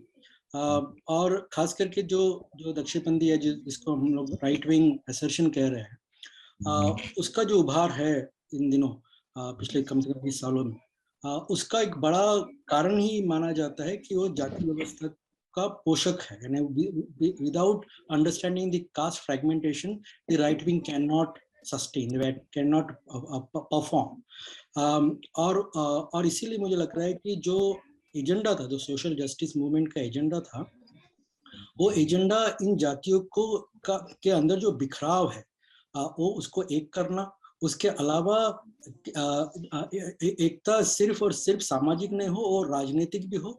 और इसलिए दलित बहुजन जैसे शब्दों का उदय होना कि सिर्फ सामाजिक एकता, जैसे शेड्यूल कास्ट और शेड्यूल ट्राइब सामाजिक एकता का प्रतीक है, लेकिन उसके अलावा एक बड़ा दलित बहुजन जो शब्द उस वक्त आया, वो शब्द भी यही मानता था कि एक जो सोशली और पॉलिटिकली मार्जिनलाइज्ड या डिप्राइव्ड है, उसकी आवाज को एक पहचान मिले, इसलिए उन शब्दों का उदय भी। लेकिन ये बात बिल्कुल जायज है कि वो शब्द सिर्फ शब्द के लेवल पर रहे और उसकी जो सार्थकता है वो जमीनी लेवल पर नहीं रही। और इसीलिए दलित आंदोलन एक तरह का जातिगत आंदोलन बन के रहा। ये जो क्रिटिसिज्म है, ये अपने आप में सार्थक क्रिटिसिज्म है कि महाराष्ट्र में जब रिपब्लिकन पार्टी ऑफ इंडिया का काम देखते हैं तो माना जाता है कि ये पार्टी जो है वो महारों की पार्टी है, और उत्तर प्रदेश में जब बहुजन समाज पार्टी का काम देखा जाता है तो ये माना जाता है कि ये पार्टी जो है वो अति पिछड़ों की या मुसलमानों की पैरवी नहीं कर सकती है। तो ये जो दलित आंदोलन की कमी रही है कि उनकी लीडरशिप में दलितों के अलावा लोग शामिल नहीं हो पाए, चाहे वो आदिवासी हो, मुसलमान हो या पिछड़ा वर्ग हो। ये इनकी अपनी अपनी राजनीतिक जो किवायदें रही है, उसके वजह से जो इमेजिनेशन था, जो चाहे वो कांशीराम जी का इमेजिनेशन हो या उससे पहले रिपब्लिकन पार्टी का इमेजिनेशन हो, कि दलितों की और पिछड़ों की अगुवाई में एक बड़ा राजनीतिक आंदोलन खड़ा हो पाए, और वो आंदोलन सामाजिक समरसता का आंदोलन ना हो और सामाजिक न्याय का आंदोलन हो। तो ये जो फर्क है, मुझे लगता है उसमें ऑफ कोर्स कमी रही है दलित बहुजन आंदोलन की, और उसका बड़ा फायदा दक्षिणपंथी आंदोलन ने लगातार उठाया है। कि जैसे मैं अपने वक्तव्य में कहा भी कि ये बता देना कि जो सोशल जस्टिस पॉलिसीज का जो फायदा है वो कुछ तबके लगातार उठाते आए हैं, और एक बड़ा समूह जो है वो जो सरकारी व्यवस्था है उससे बाहर रहा है। और इस आधार पर मोबिलाइजेशन करना, इस आधार पर रप्चर क्रिएट करना, जैसे महाराष्ट्र में माना जाता है कि महारों के अलावा जो बाकी जातियों का मोबिलाइजेशन है वो कल्चरल के आधार पे है और रिचुअल्स के आधार पर है, फेस्टिवल्स के आधार पे, जो दक्षिणपंथी आंदोलन इन जनरल करता है। तो इसको रोकने की कैपेसिटी या इमेजिनेशन या ये जो नया पैतरा दक्षिणपंथी पॉलिटिकल क्लास करता है, जिसको मैं कह रहा था कि मैकेविलियन है, बहुत कूटनीतिक है वो, उसको समझने का और उसके खिलाफ एक नया विचार देने की कैपेसिटी दलित मूवमेंट में नहीं आ पाई है, और इसी की वजह से आज वो बेसिकली रेलीगेट है या उसकी कैपेसिटी पर प्रश्न चिन्ह है। और इसीलिए मेरा भी अपनी जो छोटी समझदारी है उससे यही मुझे लगता है कि एक अलायंस या एसोसिएशन या कॉमरेडरी जिसको हम लोग कहते हैं, उसके बिना दलित आंदोलन को हम लोग इंडिपेंडेंटली आगे नहीं देख सकते हैं। जो आप भी सभी लोग कह रहे थे कि जाति का जो सवाल है वो केवल जाति के आंदोलन का सवाल नहीं होना चाहिए, वो एक कलेक्टिव एस्पिरेशन, नेशन बिल्डिंग का भी सवाल होना चाहिए। और इसके लिए अलग अलग विचारधाराओं का और तमाम दूसरे समूहों का भी योगदान उतना ही पॉसिबल करने की जरूरत है। वो जो आइडिया है वो बिल्कुल निहायत ही जरूरी आइडिया आज की तारीख में है और उसको समझने की जरूरत है। और इसलिए जो इंडिपेंडेंट दलित मोबिलाइजेशन की बात है वो अपने आप में डेमोक्रेटिक है, उसके अंदर एक करेज है और जस्टिस का अपील है, लेकिन उसका पॉलिटिकल प्रैक्टिकलिटी को फिर से एक बार सोचना पड़ेगा कि सिर्फ जो दलित आंदोलन है वो क्या सिर्फ जातिगत आंदोलन है या उनके नेतृत्व में बाकी लोग भी शामिल हो सकते हैं, और वो कैसे शामिल होंगे इसका ये सवाल बड़ा सवाल है। ये जो दूसरी तरफ से सवाल आता है कि आप बाकी जो दलित समूह है वो बाकी जो मेटा नैरेटिव्स है या जो नेशनलिस्ट आइडेंटिटीज है उसमें शामिल क्यों नहीं होते हैं। ये भी बड़ा जिम्मेदारी का सवाल है कि दलित आंदोलन अगर खुद का आंदोलन चलाता है तो वो जातिगत आंदोलन बन जाता है, और अगर वो शामिल हो जाता है किसी और पार्टी में या किसी और राजनीतिक धड़े में तो अपना अस्तित्व खो देता है और सोशल जस्टिस का मूवमेंट जो है वो धराशायी हो जाता है। और इसीलिए ये दोनों तरफ जो प्रोग्रेसिव या लिबरल या लेफ्ट मोबिलाइजेशन की या मूवमेंट्स है वो दोनों तबकों पे सोचना पड़ेगा कि जब हम लोग अलायंस की बात कर रहे हैं तो उसमें ये जो हिस्ट्री है मोबिलाइजेशन की, जो सोशल जस्टिस मोबिलाइजेशन की हिस्ट्री है वो कहीं धराशायी ना हो जाए, उसकी जो ताकत है, उसका जो करेज है, उसका जो क्लेम है वो कहीं डाइल्यूट ना हो जाए।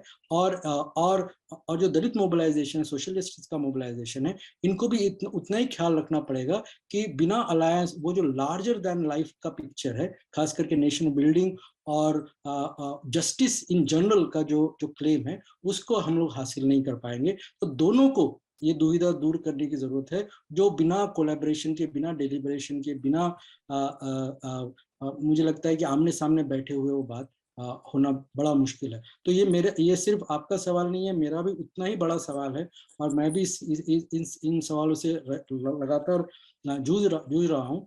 लेकिन इसको मुझे नहीं लगता है कि किसी एक समय में बैठकर हम लोग सॉल्व कर पाएंगे। ये मूवमेंट का और ये हिस्टोरिकल क्वेश्चन है जो शायद एक्सपीरियंसेस से और इवेंट्स से और पीरियडिकल ही सॉल्व हो पाएगा, शायद वो गोष्ठी में सॉल्व होने की कैपेसिटी हमारी नहीं है। लेकिन मुझे लगता है कि ये बहुत ही जरूरी और इम्पोर्टेंट क्वेश्चंस है जो हम लोगों को जरूर सोचना चाहिए। अभी और लोग जो भी सवाल पूछ रहे हो पूछें, इस पे मैं भी थोड़ा जो आपकी बातों में मुझे निहित लगा उस पे मैं अपनी राय कहना चाहता हूँ। अभी विनोद जी बोलेंगे, उन्होंने हाथ उठाया। विनोद रत्नाकर जी। Yeah, Kevin to all. So basically, I'm a software engineer by profession. So basically, by listening to all the discussions, just I have only one question. So basically, the marginal people which are like since last 5,000 years, what they are getting absconded, the problems from the caste Hindus are what we call as the like upper caste peoples. So basically, the marginalized peoples, the Dalits, what we call Dalits.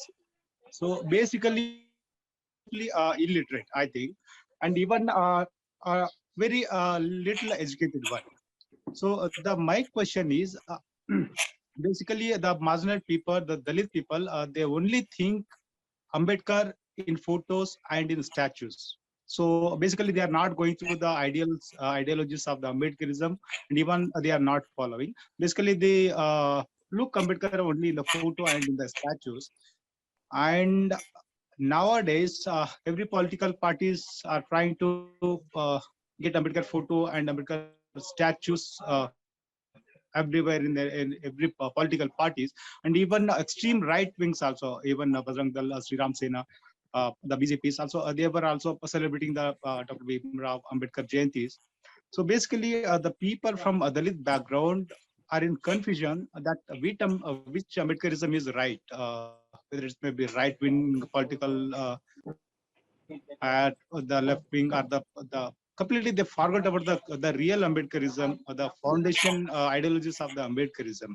So my question only is that, so how can we identify the real Ambedkarism, and how can we take the real Ambedkarism to the marginalized sections peoples? Yes, that's all from my side. Harish जी, ये एक सवाल अमीशा गौतम जी का भी ले लें, उसके बाद फिर आप। So first of all, it's a pleasure to listen to you after so many days, and so I would just like to put forward a question that when we see Ambedkar, like the larger the nation perspective of Ambedkar, and you talked about developing of a new national platform for a deeper engagement to understand the issue of post globalization, that depression you talked about, right? So in this, I mean, the RSS has worked to create an alternative new platform which celebrates the idea of temples of local Dalit community leaders like Suhail Dev, Baldev. So RSS encourages these local Dalit communities to maintain their own temples, and they somehow propagate Ambedkar as a god, so, and as an icon of worship, and they do not reiterate and remind Ambedkar's idea of Hinduism in their schemes of preparing this alternative new platform. Thirdly, they do not remind these Dalits as about the evils of caste system that were proposed by Ambedkar. So I think the right wing has already built a kind of alternative new platform which we need to counter through the new platform by imagining the idea of social justice, by giving more political agency to Dalits, by developing an alternative idea of Ambedkar, which was earlier made to be propagated by Kashi Ram when he made that pyramid, where Ambedkar was a unifying factor on the top of the pyramid and other local leaders were at the bottom of the pyramid. So that is how Bajin Nayan told that is how Ambedkar was made popular in UP. So rise of an alternate platform will have to counter the newly emerging challenges from RSS, I think. I just wanted to make that point. Thank you, Amisha. Saif Wahab ji. Yeah, fine. So I'll proceed, and I'll basically took forward the argument of the last question, right? So when where we are just talking about the rights and the aspirations of Dalits in Indian politics and their politics of justice. So it looks like there is a space which has been, lost by the Dalit intellectuals, which is basically the academic engagement is there, the ideological engagement is there, but in ground, whatever the Dalit elites are doing is null, it looks like. And this is the space which has been basically articulated and which has been effectively used by right wing. And if we look the arguments, the Badri Narayan in his book The Hindutva Republic basically poses to us, it looks like there is a gap, there is a space, and rather than talking about and giving a alternative paradigm to the existing to the existing system, we are just indulging in a politics of the status quo. So why there is not any kind of initiative from the ongoing, or we can say the existing leaderships, to talk about that kind of alternative which Ambedkar was trying to highlight, like the idea of social justice. So and whenever the Dalit politics talk about that kind of idea of social justice, So there would be an alternative idea that there's a status quo. The status quo can be changed by that narrative which is being posed by the leadership. So in this way, Professor, as he was just saying earlier, that we can make a better case by associating the multiple groups, multiple marginalized group, marginalized section of the society, and we can make a better front for that, creating alternative society and that egalitarian and just society. So how so you see at in this kind of process? Right. Thank you, Saif. I think this was a very important question. And of course, the strategies or new agendas that are required to challenge the right-wing appropriation of Ambedkar and the Dalit movement.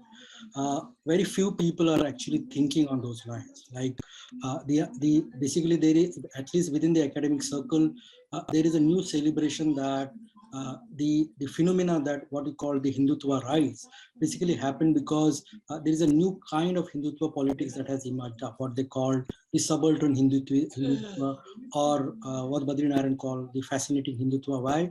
Because it was suggested that the BJP is no more a social elite party, but is now engaging with the worst of social groups, mainly what they call the Ati Dalits in UP and in the most backward communities in many other states.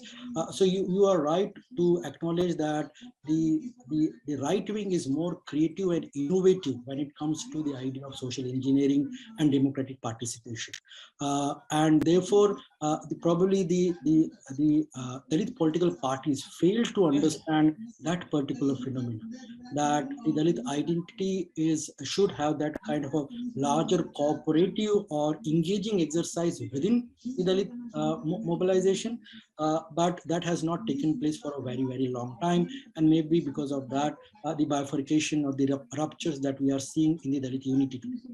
So you are absolutely right on that. But it is not that the marginalization, the question of economic marginalization or political exclusion of the worst of Dalit communities is the byproduct of the Dalit mobilization. They were hardly in power for a very long time. Of course, they were politically mobile and influential, but they were not in power for a longer time. And this is not only the debate on Uttar Pradesh's politics, but across this phenomena is seen. And therefore, it is the nature of the political state that which we have has not put more what we call concern, or there was no deliberation about seeing what the Hindi word is about, called the Antodaya, that the worst of communities never became part of the political deliberation. And therefore, probably the right way, the way they are engaging with these communities are basically not on the basis of the economic question, the class question, but mainly on the basis of the cultural initiatives.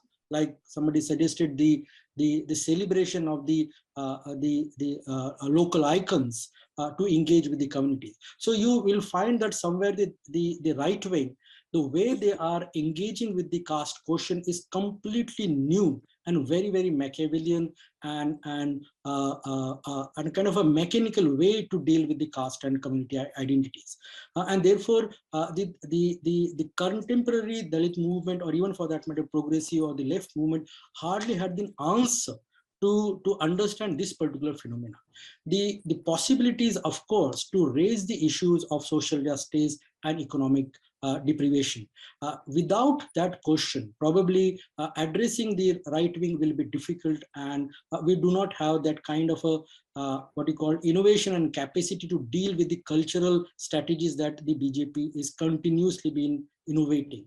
And therefore, the option is on the non-cultural front, mainly the issue of social justice, participation, inclusion, and of course, the absence of caste atrocities. These are the questions on which there is a requirement to do mobilization, and of course, on the issues of the class mobility, the economic problems that even the BJP has mobilized the Dalits on the cultural front, but when it comes to the economic upliftment of these groups, they are still lagging behind in compared to any other counterpart. And therefore, the class quotient and the quotient of the of citizenship rights, I think these two areas are there based on which their new mobilization is required. The BJP has no answer on this particular aspect. They have answer on the cultural front, but when it comes to the actual mobilization on the basis of fundamental issues of human rights and economic mobility, the BJP failed to address that. And therefore, that particular sphere is required to understand. Second, the only political innovation that one can see within the Dalit movement today is, of course, Prakash Ambedkar's Vanchit Bahujan Aghadi in Maharashtra. And you'll find that what you just suggested, that the most excluded group, the worst of groups, hardly been mobilized by the Dalit parties. It is this innovation which Prakash Ambedkar is now trying to build upon, suggesting that the Dalit movement is not the movement of the Mahar, but is the movement of what they call the Vanchits, the excluded, and trying to mobilize those communities which have continuously been helping or voting the right wing for a very long time, and raising their issues of economic deprivation and issues of social inclusion. Those issues are now being raised, at least in Maharashtra, but I will also hesitate to suggest that the other Dalit parties are not doing the same. It is a kind of a what you call a sad picture that intellectual class or even for that media or the political elites often create about the Dalit politics, that it is a kind of a sectarian, a caste-based politics and has not concerned about the other social groups. I think much more deliberation is required on this particular assertion. And one can see that when you go into details of a political party, including BSP, probably you will get much more ideas. It is only that it has failed to reflect in a bigger way into political mobilization, and BJP has succeeded. And because of BJP's success, it appears that the parties which vouch for social justice are not doing much more. It is the capacity and calculations of the right wing that are successful, but that does not mean that the parties which vouch for social justice are not doing enough to mobilize and do enough for the social justice question. And therefore, I think the strategies and agendas that the way BJP is now mobilizing the worst of groups, understanding that will be a crucial factor for the future, that without understanding their tactics and strategies and agendas, probably engaging with the Dalit Bahujan groups will be extremely difficult for left, liberal, or even for that matter, Dalit politics. I think this is the crucial time where the burden should not only be on the Dalit parties, as you know, that they are poorer and does not have that kind of a grand infrastructure which is required for political deliberation, and therefore it is a kind of a larger collective enterprise which can produce some kind of a meaningful political deliberation in the coming time. And therefore it should not, the Dalit party should not be burdened, but left, progressive, liberal, including the grand old party Congress has a responsibility to understand the tactics, strategies and the agenda that BJP's social engineering is doing to India's democracy, and what can be the other political suggestions or political strategies that the non-Dakshinpanthi or right-wing political parties can do at this hour. But I sincerely think that the questions are extremely crucial and politically poignant, but it is just that we need to think it louder and somewhere without engaging with some kind of innovative ideas, some kind of future prospect, this will not lead us to any better understanding of the caste politics, or for that matter, future of India's future tomorrow. And therefore, the deliberation is extremely required on these vital questions. Thank you. Thank you for asking. Very important. Thank you, Harish ji.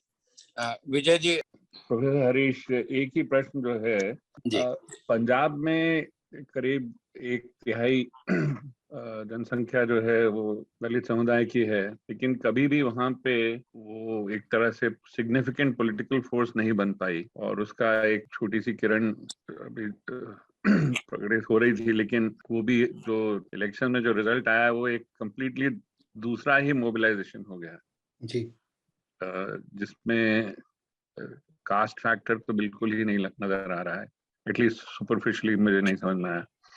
उसके बारे में थोड़ा सा आप कुछ, आपका क्या analysis? बहुत ज्यादा एनालिसिस नहीं, मेरी बहुत ज्यादा पढ़ाई नहीं है उस विषय पर, लेकिन अभी बीच में जब मैं पंजाब में था और काफी लोगों से बातचीत हो रही थी, तो उनका एक बड़ा मानना था कि वहाँ का जो कल्चरल या रिलीजियस स्ट्रगल्स है वो अलाउ नहीं करता है कि उसका एक पॉलिटिकल सिग्निफिकेंस ही बने, चाहे वो रविदासिया मूवमेंट हो या वाल्मीकि का मूवमेंट हो या सिखिज्म के अंदर रहकर जो मोबिलाइजेशन से वो हो। तो मुझे लगता है कि जो पॉलिटिकल असर्शन का बड़ा सवाल पंजाब में बन सकता था, उसकी कोशिश बहुजन समाज पार्टी ने 90 के दशक में की, लेकिन उसमें बहुत ज्यादा सफल नहीं हो पाई। उसका बड़ा एक कारण ये है कि कास्ट आइडेंटिटी को लेकर बहुत ज्यादा सतर्कता या कंसर्न वहाँ का दलित दिखाता नहीं है। वो अपने आप को एक कल्चरल आइडेंटिटी की तरह एसेट करता है और उसी आइडेंटिटी को वो इन जनरल सेलिब्रेट भी करता है। जैसे मैंने कहा कि रविदासिया जो आइडेंटिटी है उसको पॉलिटिकल बनने की कोशिश नहीं की जाती है, उसको कल्चरल लेवल पे और रिलीजियस जो डोमेन है उसी में उसकी सतर्कता दिखाई जाती है। तो और उसके वजह से जो पॉसिबिलिटी थी कि पॉलिटिकल एक अम्बेडकराइट पॉलिटिकल कॉन्शियसनेस पंजाब में आए और बीएसपी ने उसकी शुरुआत की थी, वो काफी हद तक सक्सेसफुल नहीं हो पाया है, क्योंकि एक कल्चरल और रिलीजियस ओरिएंटेशन है, इसमें सिखिज्म का बड़ा प्रभाव वहाँ की कम्युनिटी में है, और उसके चलते हुए जाति के सवाल को वो पॉलिटिकल सवाल कई बार बनाने से हिचकते हैं। और शायद इसीलिए इसी का एक बड़ा कारण है कि वहाँ पर जो दलित आंदोलन है वो उस तरह से पनप नहीं पाया जिस तरह से उत्तर प्रदेश में और महाराष्ट्र में हमको दिखाई देता है, क्योंकि जो हिस्टोरिकल वर्जन्स है सोशल और पॉलिटिकल मोबिलाइजेशन के, उसमें वहाँ का जो धर्म है, खास करके सिखिज्म जो है, उसका एक बड़ा कंट्रोल या उसको कहिए बड़ा एक इन्फ्लुएंस वहाँ की सोसाइटी में है, जिसकी वजह से उसके पॉलिटिसाइजेशन को लेकर बहुत ज्यादा चिंता हमको दिखाई नहीं देती है। मुझे नहीं पता कि मैं सही जवाब दे पा रहा हूँ नहीं पा रहा हूँ, लेकिन जो छोटी मोटी बातचीत मेरी पंजाब में लोगों से हुई है उससे मुझे यही समझ में आता है। थैंक यू, काफी हद तक क्लैरिफाई हो गया। मैं 2-3 सवालों पे जो कुछ सवाल जो थे उन पे कुछ टिप्पणी करना चाह रहा हूँ। मनोज मिश्रा जी ने भी हैंड रेज किया हुआ था। हाँ, तो पहले उनको बुलवा लीजिए। मनोज जी। हाँ जी जी जी सब मैं थोड़ा सा यही पूछना चाह रहा था, Dalit social and economic exclusion contest में जैसे रामविलास पासवान जी और सिंधे जी काफी मतलब कैसे उभर के आए पॉलिटिकल सिनेरियो में, उसके बारे में थोड़ा सा अगर कुछ। हेलो, दो अलग अलग फिनोमिनन हैं, इतना बड़ा सवाल अंत में पूछ रहे हैं आप। संकेतिक जवाब देंगे, फिर इंतजार कीजिए face to face meeting. Harish ji ने कहा कि ये सब बातें आज हल नहीं होंगी और फेस टू फेस भी इन सवालों पे एक एक्सप्लोरेटरी इनोवेटिव ढंग से अपने को मिलना होगा। खैर, अभी मैं हरीश जी से आग्रह करूंगा वो आपका जवाब दें संक्षिप्त।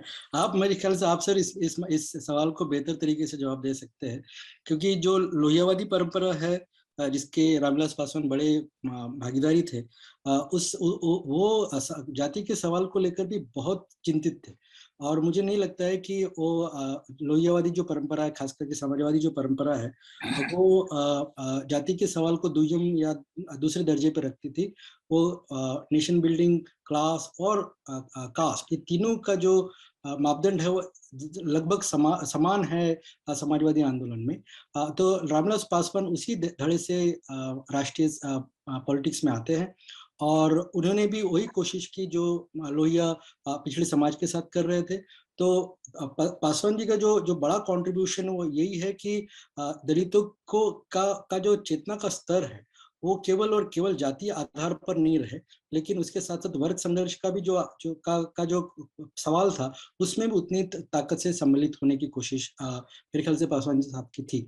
और इसीलिए मुझे लगता है कि जो ट्रेनिंग है, जो समाजवादी ट्रेनिंग है, जो लोहियावादी ट्रेनिंग है, उसके चलते हुए कई बार हम लोग भी देखते हैं कि जो अम्बेडकराइट कॉन्शियसनेस है, जिसको हम लोग बीएसपी में या रिपब्लिकन पार्टी के अन्य लीडरों में या दलित पैंथर्स के मूवमेंट में तमिलनाडु में हम लोग देख पाते हैं, उस तरह का वाइब्रेंट और एग्रेसिव कंटेंट आपको पासवान की लीडरशिप में नहीं दिखाई देता है, क्योंकि वो एक खास ट्रेनिंग और खास एजुकेशनल प्लेटफॉर्म से आते हैं, जिसके चलते हुए आप देखेंगे कि उनका जो नजरिया रहा है वो वेलफेयरिस्ट रहा है, सोशलिस्ट रहा है, और अम्बेडकरिज्म क्योंकि वो एक दलित परिवार से आते हैं तो उसके साथ वो अपने आप ही जुड़ गया।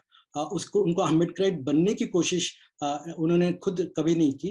वो उनकी जो ट्रेनिंग थी वो समाजवादी ट्रेनिंग थी, क्योंकि पासवान पैदा हुए थे, दलित वर्ग में थे, और इसलिए जो अम्बेडकराइट नोशन है वो नेचुरली उनके साथ इंक्लाइंड हो गया है, और इसी की वजह से उनकी आइडेंटिटी उस तरह से बनाई जाती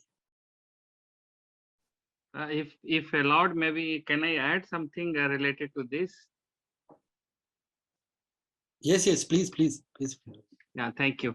So especially thank you for giving this opportunity, and it is always pleasure, Dr. Harish, to hear you. Of course, you are such a scholar and you speak so well. So of course we get to know lots of things from you, especially with Mr. Ram Vilas Paswan ji. Since I come from Bihar and I have been associated with him. So how he came, the question was very direct, that how he came. So Shinde Sahab and Paswan Sahab. I think Paswan Sahab जब हम बच्चे थे, so I remember, there were some lines which used to come. So एक जो सबसे punching line था, हर घर के जो जितने दलित के घर होते थे उस पे कैलेंडर होता था, उस पे लिखा रहता था, मैं उस घर में दिया जलाने चला हूँ जहाँ सदियों से अंधेरा है। I repeat, ये लाइन होता था, मैं उस घर में दिया जलाने चला हूँ जहाँ सदियों से अंधेरा है।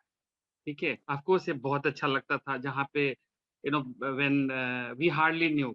मुझे याद है कि वहाँ एक बिहार दलित विकास समिति करके एक ऑर्गेनाइजेशन बना, जो बहुत रूट लेवल पे जो भी दलित एक्टिविस्ट थे वो गांव-गांव में जा करके ये चेतना को बढ़ाने का कोशिश की, दलित आंदोलन।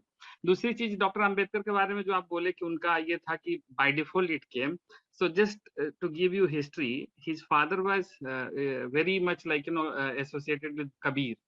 So Kabir का जो उनका philosophy था ना पूरा embedded था, ठीक है। और कबीर also talks about जितना भी ऑर्थोडॉक्स है उसके खिलाफ बोलते रहे, और बिहार में ना बहुत I think strong है ये जो कबीर मूवमेंट रहा है। जी। तो I think दो तीन चीजों उन्होंने किया। एक तो he was a grassroots politician, he understands what are the pain that we went through, number one. Number two, in terms of politics, to remain in politics, एक दो चीज जो अच्छा किए कि हाजीपुर उनका कंस्टिट्यूएंसी हुआ करता था, उसके लिए he was so approachable, Hajipur का कोई भी लोग जाए and he is ready to help anyway. तो I think हाजीपुर सीट को उन्होंने बचाए रखा, सिर्फ एक बार हारे थे, ठीक है। and then simultaneously of course जो हम लोग मतलब being a दलित, जो हम बात करना चाहते थे, जो फील करते थे, वो आवाज उठाते थे, इसलिए अच्छा लगा। बारिंग लास्ट 10 ईयर जब चिराग आए, आई थिंक चिराग के आने के बाद थोड़ा चीजें बदला, but I think before that whatever he used to talk, whatever he used to do, I think we all used to love. Thank you Nirala ji. और किसी को कुछ पूछना है? सर आप भी अपना उस जो सवाल है पासवान जी पर, उस पर, क्योंकि उस आंदोलन से आप जुड़े रहे हैं। देखिए वो पंडोरा बॉक्स है। मेरे में अभी इतना इमोशनल करेज नहीं है कि आखिरी मीटिंग के आखिरी क्षणों में मैं क्योंकि रामविलास जी पे कहने का मतलब है कि मैं अपने पे भी कह रहा हूँ, और अभी हिम्मत की कुछ कमी हो रही है। अगली मीटिंग में जरूर कहूंगा। जी। कोई भी आंदोलन जिंदा नहीं रह सकता सामाजिक न्याय का, खासतौर से अगर उसमें आत्मनिरीक्षण नहीं हो। मैं इतना ही कहना चाहूंगा कि देखिए मंडल 1 जब हुआ 7 अगस्त 90 को आरक्षण मिला, तब पिछड़ों की संगठित राजनीतिक चेतना नहीं थी और मंडल विरोधी आंदोलन को आरक्षण विरोधी आंदोलन ही माना गया, जो कि वो वास्तव में था भी। और उसकी रक्षा के लिए, उस मंडल विरोध के विरोध में जो लोग आए, उसके सबसे बड़े नेता दलित थे, वो पिछड़े नहीं थे, और उनका नाम है रामविलास पासवान। Absolutely. और वो अकेले ऐसे नेता हैं जो गांधी, अंबेडकर और लोहिया तीनों को जोड़ के चलते थे अपनी पॉलिटिक्स के शुरू के दिनों में। 69 में वो पहली बार एमएलए बन गए थे। तो उसके जैसे एक आदमी बूढ़ा होने पे थकता है, वैसे एक मॉरल एग्जॉशन भी आता है, और जिसके पास पावर आ जाए उसमें बहुत जल्दी वो एग्जॉशन आ जाता है, अनलेस उसमें जनक वाला निष्प्रियता का, डिटैचमेंट का भाव हो।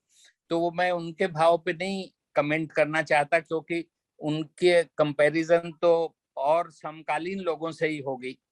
तो इसलिए उस मॉरल एनर्जी का कंपैरिजन करना इज वेरी हैजार्डस। उसमें एक बहुत बड़े दलित नेता, मेरे कुछ दोस्त मानते हैं जो प्रो दलित हैं, खुद से नॉन दलित सोशलिस्ट की बात कर रहा हूं मैं वो खुद ही अपनी बात रखेंगे। उनका कहना है कि ये इररिलेवेंट है, मास पॉलिटिक्स में का अलग डायनेमिक होता है और उसमें डायनेमिज्म देखना चाहिए। लेकिन मेरा मानना है कि जो उत्तर प्रदेश में जो हाल हो रहा है, दलित आंदोलन सबसे ज्यादा सशक्त वहां हुआ और उसका श्रेय अब मायावती जी को दिया जाता है। और उसमें कहा जाता है कि ये सिर्फ जाटुओं की हो गई, कास्टिज्म करती थी, कास्ट से बार्गेनिंग के सेंस में अलायंसेस करती थी। मेरी ये अंशतः सच है। उसकी जो खत्म होने की नींव रखी, वो भी उसके फाउंडर ने रखी, काशीराम जी ने। अभी राहुल गांधी ने दलित ट्रूथ्स का लॉन्चिंग में कहा कि उन्होंने पूरे दलित समाज को जगा दिया। इतना सच है, लेकिन मेरे हिसाब से 3/4 सच है। 1/4 बात ये है कि वो पब्लिकली कहते थे, जो पॉजिटिव मैसेज था वो ये था कि ये खड़ा हुआ कलम है भारतीय समाज, मैं इसको ऐसा कर दूंगा। लेकिन दूसरी ओर वो ये कहते थे, मंडल के बाद भी उन्होंने कहा कि मैं वो मंडल का कमीशन का समर्थन नहीं किया। वो चुप रहते थे या हल्के से ऐसा बोल देते थे कि विरोधी जैसा लगे। और वो बोलते जो थे, वो जो सीमेंट होता है किसी भी आंदोलन के बनने का, वो आदर्शवाद होता है। बामसेफ में रह के, तमाम DS4 में रह के, जैसे दलितों ने गांव-गांव घूम के बनाया, वैसा काशीराम जी ने जैसे चप्पल और 2 जोड़ी कपड़ों में और साइकिल पे पार्टी खड़ी की, तो ये एक अलग तरह की लाइफस्टाइल की मॉरलिटी है। लेकिन पॉलिटिकल मॉरलिटी पे वो ये कहते थे कि मेरे लिए जो भी दलित समाज के हित में होगा मैं वही करूंगा। तो यानी उसमें एमोरल होना, नैतिकता का मानदंड, अपने विचारधारा, वो था नहीं। वो समाज का मतलब भारतीय संदर्भ में दुर्भाग्य से जाति होता है। तो अगर आप अपनी राजनीति के दायरे को खुद ही सीमित करोगे तो उसका वही हश्र होगा जो यूपी में हुआ है। इसलिए हम तमाम सामाजिक न्याय के आंदोलन वालों को वो moral, less unequal society is more moral, तो इस माने में लालू प्रसाद के सब गुनाह माफ हैं। मैं तुलना में नहीं कह रहा हूँ, फिर से काशीराम जी और लालू प्रसाद जी की वो एक ही थे कई मानों में। लेकिन लालू प्रसाद ने जिस तरह से आवाज दी, लेकिन उसके बाद जैसे नीतीश आए और अभी तक जमे हैं, उसके पीछे भी ये सब कारण हैं। तो सामाजिक न्याय आंदोलन को अपनी कमियों के बारे में भी समूह में बैठ के सोचना चाहिए, और उनको उस यूनिवर्सल लैंग्वेज में अगर नहीं उन पे बात करेंगे तो राइट विंग उसका दुरुपयोग करेगा। क्योंकि अब सबसे इमोरल, सबसे अनैतिक शक्ति तो अभी का राइट विंग है। जैसे वो चुनावों में पैसा खर्चते हैं, अपने विरोधियों पे UAPA लगाते हैं, अब ट्वीट करने पे वो आसाम में भेज दिया, तो और जिस तरह से रेप करने वालों के पक्ष में झंडा लेके खड़े हो जाते हैं, तो उनकी अनैतिकता के सामने कोई अनैतिकता जो है वो बड़ी नहीं है। ये बात समझते हुए हम लोग अपने घर को संभालें। ये अभी आपके प्रोवोकेशन के कारण मैं बोल रहा हूँ, लेकिन मैं ज्यादा जो बात कहना चाह रहा था, जो सवाल आए वो उसमें थोड़ी सी जातियों ने आरक्षण का फायदा उठा लिया है, जातियों दलित जातियों में एकता क्यों नहीं है, उस पे मेरा ये कहना है कि क्या उत्तर प्रदेश में एक ठाकुर के मुख्यमंत्री होने पे सब जगह के एसपी डीएम मेजॉरिटी ठाकुर नहीं हो जाते हैं? तो ये जाति संरचना, अपर कास्ट का जो सेक्शनल यूनिटी है जाति के आधार पे, वो हमको दिखती भी नहीं है और हमको सालती भी नहीं है, उससे हमें कष्ट नहीं होता। लेकिन दलित अगर अपने असर्शन करता है तो उससे हम लोग परेशान होने लगते हैं। एक बात ये। दूसरा, ये जो कहना है कि एक जाति ने ले लिया, वो फिगर्स के हिसाब से सच होगा, लेकिन भारतीय समाज में, और राम मनोहर लोहिया इस बात को बार बार कहते थे कि जाति की संरचना ऐसी है कि इसमें अवसर सिकुड़ता ही जाता है, उसमें सिमट जाता है। तो कोई भी जाति रहे, जिसके पास मामूली भी सत्ता रहेगी, तो वो फिर उस जाति से निकल के परिवार में, जिस तरह से लालू जी की सत्ता हो गई, लालू जी के परिवार की हो गई, मुलायम सिंह जी के परिवार की हो गई, मायावती जी ने अपना एक घेरा बनाया। तो ये जाति का दोष है। तो जब तक साथ साथ सांस्कृतिक स्तर पे जाति तोड़ों की मुहिम नहीं चलेगी, जिस जो माहौल 31 से 34-35 में गांधी ने अपर कास्ट में मूलतः अस्पृश्यता के खिलाफ जो माहौल बनाया, उसी की वजह से हिंदुत्ववादी जो भी देश का नेतृत्व था, उन्होंने भी पूना पैक्ट में दस्तखत किए, आरक्षण पे सबने सहमति दी। लेकिन आज पार्टियां किस भागवत बेचारे बयान, उनको मालूम है दलित पिछड़ों की वोट की ताकत, फिर भी रोका नहीं जाता, बीच बीच में आरक्षण के खिलाफ वो बयान दे ही देते हैं। तो जब तक समाज में जाति तोड़ों का माहौल नहीं होगा, तब तक जो है जातियों की सत्ता छोटी जातियों में और फिर व्यक्तियों में सिकुड़ती चली जाएगी। तो ये एक बात मैं कहना चाहता था। दूसरी बात, ये जो कहा गया कि राइट विंग आइडेंटिटी के लिए इस्तेमाल कर रहा है, मुझे लगता है कि आइडेंटिटी ह्यूमन, उसकी एक जरूरत होती है, उसमें कल्चरल जो भी चीजें होती हैं वो आजादी के समय में भी थी, जो जिनकी नहीं थी वंचितों की, उनकी आइडेंटिटीज भी बनाई गढ़ी गई, लेकिन वो आइडेंटिटी एक साझे व्यापक पहचान, जो अंततः एक केंद्रित समवर्ती सर्कल, जो कंसेंट्रिक सर्कल जिसको कहते हैं, कि घर परिवार से लेके मानव जाति तक जो जाति जाती है, वही प्रोग्रेसिव हो सकती है, वही ट्रांसफॉर्मेटिव होती है। दिक्कत क्या है कि राइट विंग जो है वो उसको एक फेक नेशनलिज्म पे रोक देता है, इसलिए परेशानी है। तो हमको कल्चरल पावर, आशीष नंदी ने ये अपनी किताब में बताया कि कैसे वाल्मीकि समाज, जिसको हम अपने घर नहीं घुसने देते, वो ईंट लेके राम मंदिर के लिए, और फिर वो बनिए बामन के घर में एक्सेस मिला।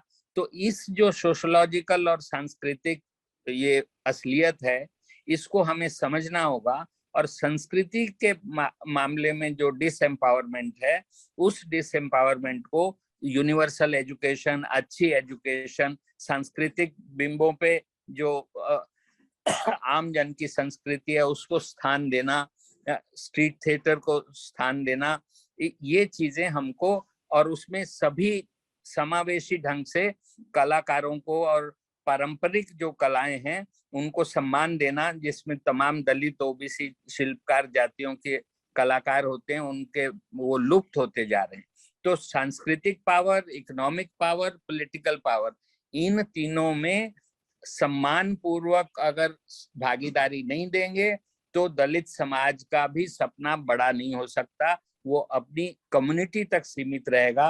अगर वो अपनी कम्युनिटी तक सीमित रहेगा तो उसमें कहने से कि दलित राइट विंग का खतरा, हम सब दलित एक हो जाएं, फिर हो कि सब प्रोग्रेसिव हो जाएं, कहने से नहीं होता। ये जीवन मरण के सवाल हैं, जिसमें सत्ता का सवाल हमारे यहाँ उसके बारे में एक हिपोक्रेसी है, तो अलिखित ढंग से, अनबोले ढंग से उसके बारे में बात होती है।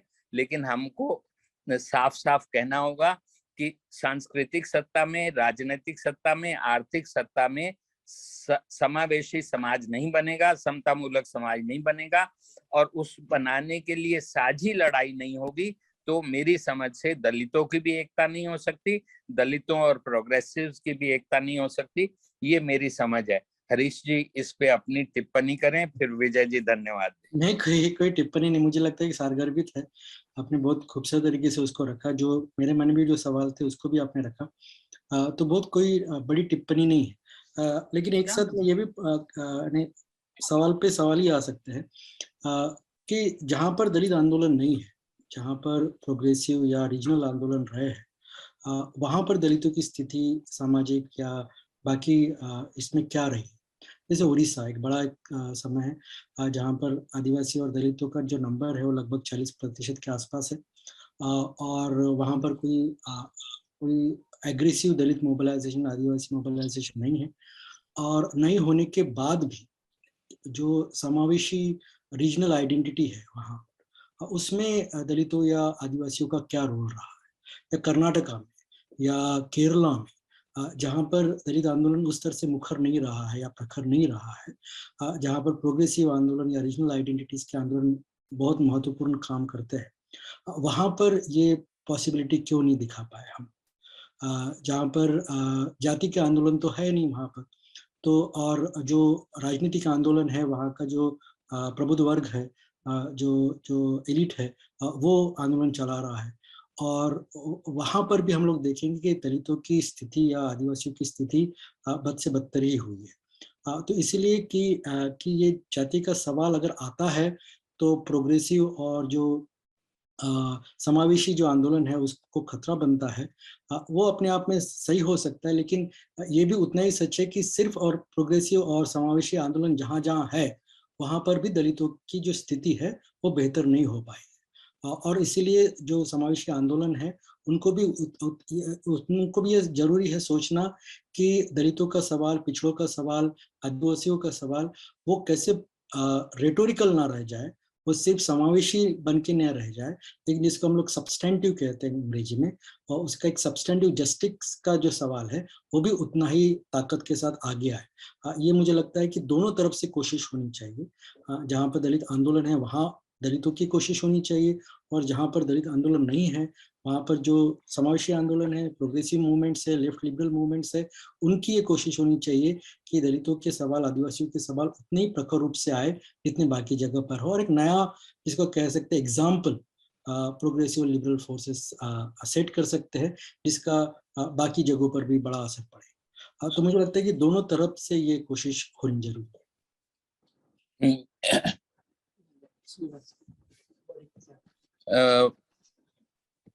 हरीश जी, आप जो आंदोलन कास्ट क्वेश्चन को रिकॉग्नाइज ही ना करे उसको अपन प्रोग्रेसिव कैसे कहेंगे? तो ये तो यहाँ का मेन भारत की विशिष्टता, तो उसका प्रिंसिपल कॉन्ट्रडिक्शन तो कास्ट है, क्लास भी उसी में एम्बेडेड है। तो इसलिए मैं आपकी बात से सहमत हूँ, पर डिस्क्रिप्शन से नहीं। जहाँ आप कह रहे हैं बहुत से प्रोग्रेसिव इवन सोशलिस्ट मूवमेंट के, जैसे एसएम जोशी जी, काशीराम बहुत उनकी तारीफ करते थे, उन्होंने अपनी ऑटोबायोग्राफी में लिखा है कि उनको पहली बार कास्ट का एहसास तब हुआ जब वो गांधी जी के बताए एक पदयात्रा के कार्यक्रम में गांवों में जाने लगे। तो इससे मैं कहना ये चाह रहा हूँ कि अपने यहाँ जाति की संरचना ऐसी है कि जन्म से लेके मरने तक टोटल इंश्योरेंस है, उसको इतना घेरे में रखते हैं कि जाति का प्रश्न सामान्यतः बहुत संवेदनशील लोगों के भी दिमाग में आता नहीं है। उस प्रश्न को पॉलिटिकली जहां जहां वो खड़ा नहीं है, उस प्रश्न को खड़ा होना होगा, तभी समग्र किस्म का प्रोग्रेसिव आंदोलन बन पाएगा। ऐसी मेरी समझ। बिल्कुल बिल्कुल नहीं, आपसे कोई दुराय नहीं है। आप जो कह रहे हैं, मुझे लगता है कि मैं भी वही कहना चाह रहा था कि जहाँ पर प्रोग्रेसिव मूवमेंट है, जहाँ पे चाहे वो लेफ्ट का हो या कांग्रेस का हो या और जो रीजनल पॉलिटिकल पार्टीज है, वो जब तक जाति के सवालों को भी उतना ही इम्पोर्टेंस या प्राइमेसी नहीं देते हैं, तो ये एक्सपेक्ट करना कि जो जाति के आधार पर मूवमेंट चले हैं, चाहे वो बीएसपी का यूपी में हो या लालू प्रसाद यादव का मूवमेंट हो या गुलाम सिंह यादव की पार्टी हो, इनसे एक्सपेक्ट करना मुझे लगता है थोड़ा सा गलत होगा। ये दोनों तरफ से होने की जरूरत है कि वो मूवमेंट ही इसलिए खड़ा हो पाया है क्योंकि जो नेशनलिस्ट फोर्सेस थी उस वक्त, जो सेकुलर फोर्सेस थी, उन्होंने इस सवाल को उस तरह से इम्पोर्टेंस नहीं दिया और इसको दूसरा दर्जा दिया, और इसी के आधार पर जाति का सवाल बड़ा हुआ है। अगर सेकुलर और प्रोग्रेसिव मूवमेंट अपने समय पर इन विषयों पर पड़ताल करती, जांच पड़ताल करती और इनको सही अर्थों में, जिसको मैं कहता हूँ कि सोशल जस्टिस की पॉलिटिक्स करती सही अर्थों में, तो शायद जाति के प्रश्न इतने बड़े नहीं हो पाते और उस पर अलग से राजनीति करने की जरूरत नहीं पाती। लेकिन चूंकि वो हमारा जो इंडिपेंडेंस के बाद का जो पॉलिटिकल मोबिलाइजेशन है वो इससे अछूता रहा, दूर रहा, सोशल जस्टिस की इश्यूज को हम लोगों ने उससे केयर नहीं कर पाए, और इसी की वजह से मुझे लगता है कि सोशल जस्टिस की पॉलिटिक्स इसके बाद उभार में आई है। धन्यवाद Harish ji. Thank you sir, thank you. Vijay ji, आपका नंबर। धन्यवाद के लिए ही खड़ा हूँ। प्रोफेसर हरीश वानखेड़े की बातचीत सुन के बहुत एक जो ग्रैंड ओवरव्यू जिसको बोल सकते हैं वो मिला। बहुत सारी जो सब स्ट्रीम्स हैं अम्बेडकराइट थिंकिंग में वो भी सामने उभर के आई, और डिस्कशन में भी बहुत लोगों ने अच्छे अच्छे पॉइंट्स रेज किए। लेकिन धन्यवाद के साथ साथ एक जो मैं अपने लिए जो एक सारांश बनाया हूँ इस बातचीत का, 1 मिनट में वो मैं देना चाहता हूँ, क्योंकि एक तरह से I am obsessed with the way forward rather than just the analysis of the past.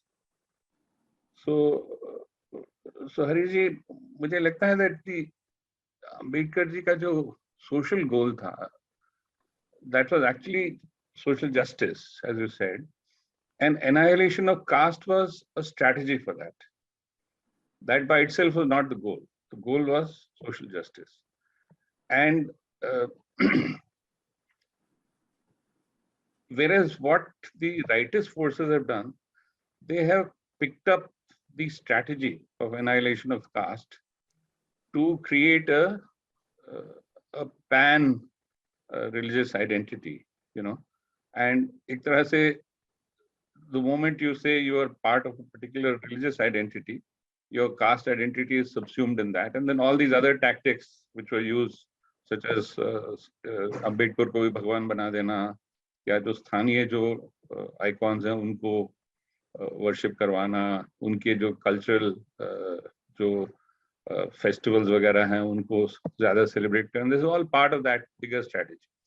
But basically while Ambedkar wanted to annihilate caste for progressive reasons, to bring justice in society, social justice and economic and political also,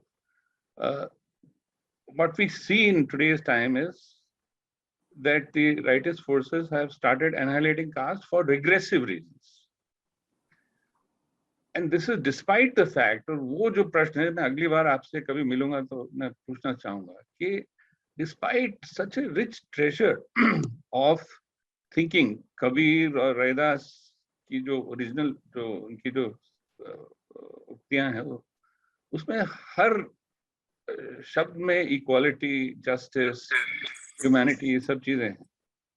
वो जो एक जो cultural capital था, वो हमारी progressive forces क्यों नहीं use कर पाई, और उसकी जगह रिग्रेसिव फोर्सेस ने जो रिग्रेसिव कल्चरल कैपिटल है उसको इस्तेमाल करके एक तरह से कास्ट को एनाइलेट कर दिया for their own purposes. You know, बड़ी it's a what I would call it's a tactical and strategic victory. It's not yet an ideological victory, thank God. And I look upon intellectuals like you and Vijay Pratap ji to help us cross this paradox and go back to the, you know, liberty, equality, fraternity has not come from the French Revolution. It was, if you read Kabir's sayings and Raida's sayings, ये तीनों शब्द तो हैं और हमारे idiom में हैं, लेकिन वो हमारे प्रोग्रेसिव फोर्सेस ने इस्तेमाल नहीं किया. I think that was a very big throwaway, जिसको कि हमें दोबारा फिर से एक बार पकड़ के आगे चलना पड़ेगा. इतना कह के once again let me thank Vijay Pratap ji for this whole series, and yes, संवाद और समीक्षा series है, और Professor Wankhede and all the participants जिन्होंने बहुत अच्छी तरह से participate किया. Thank you so much.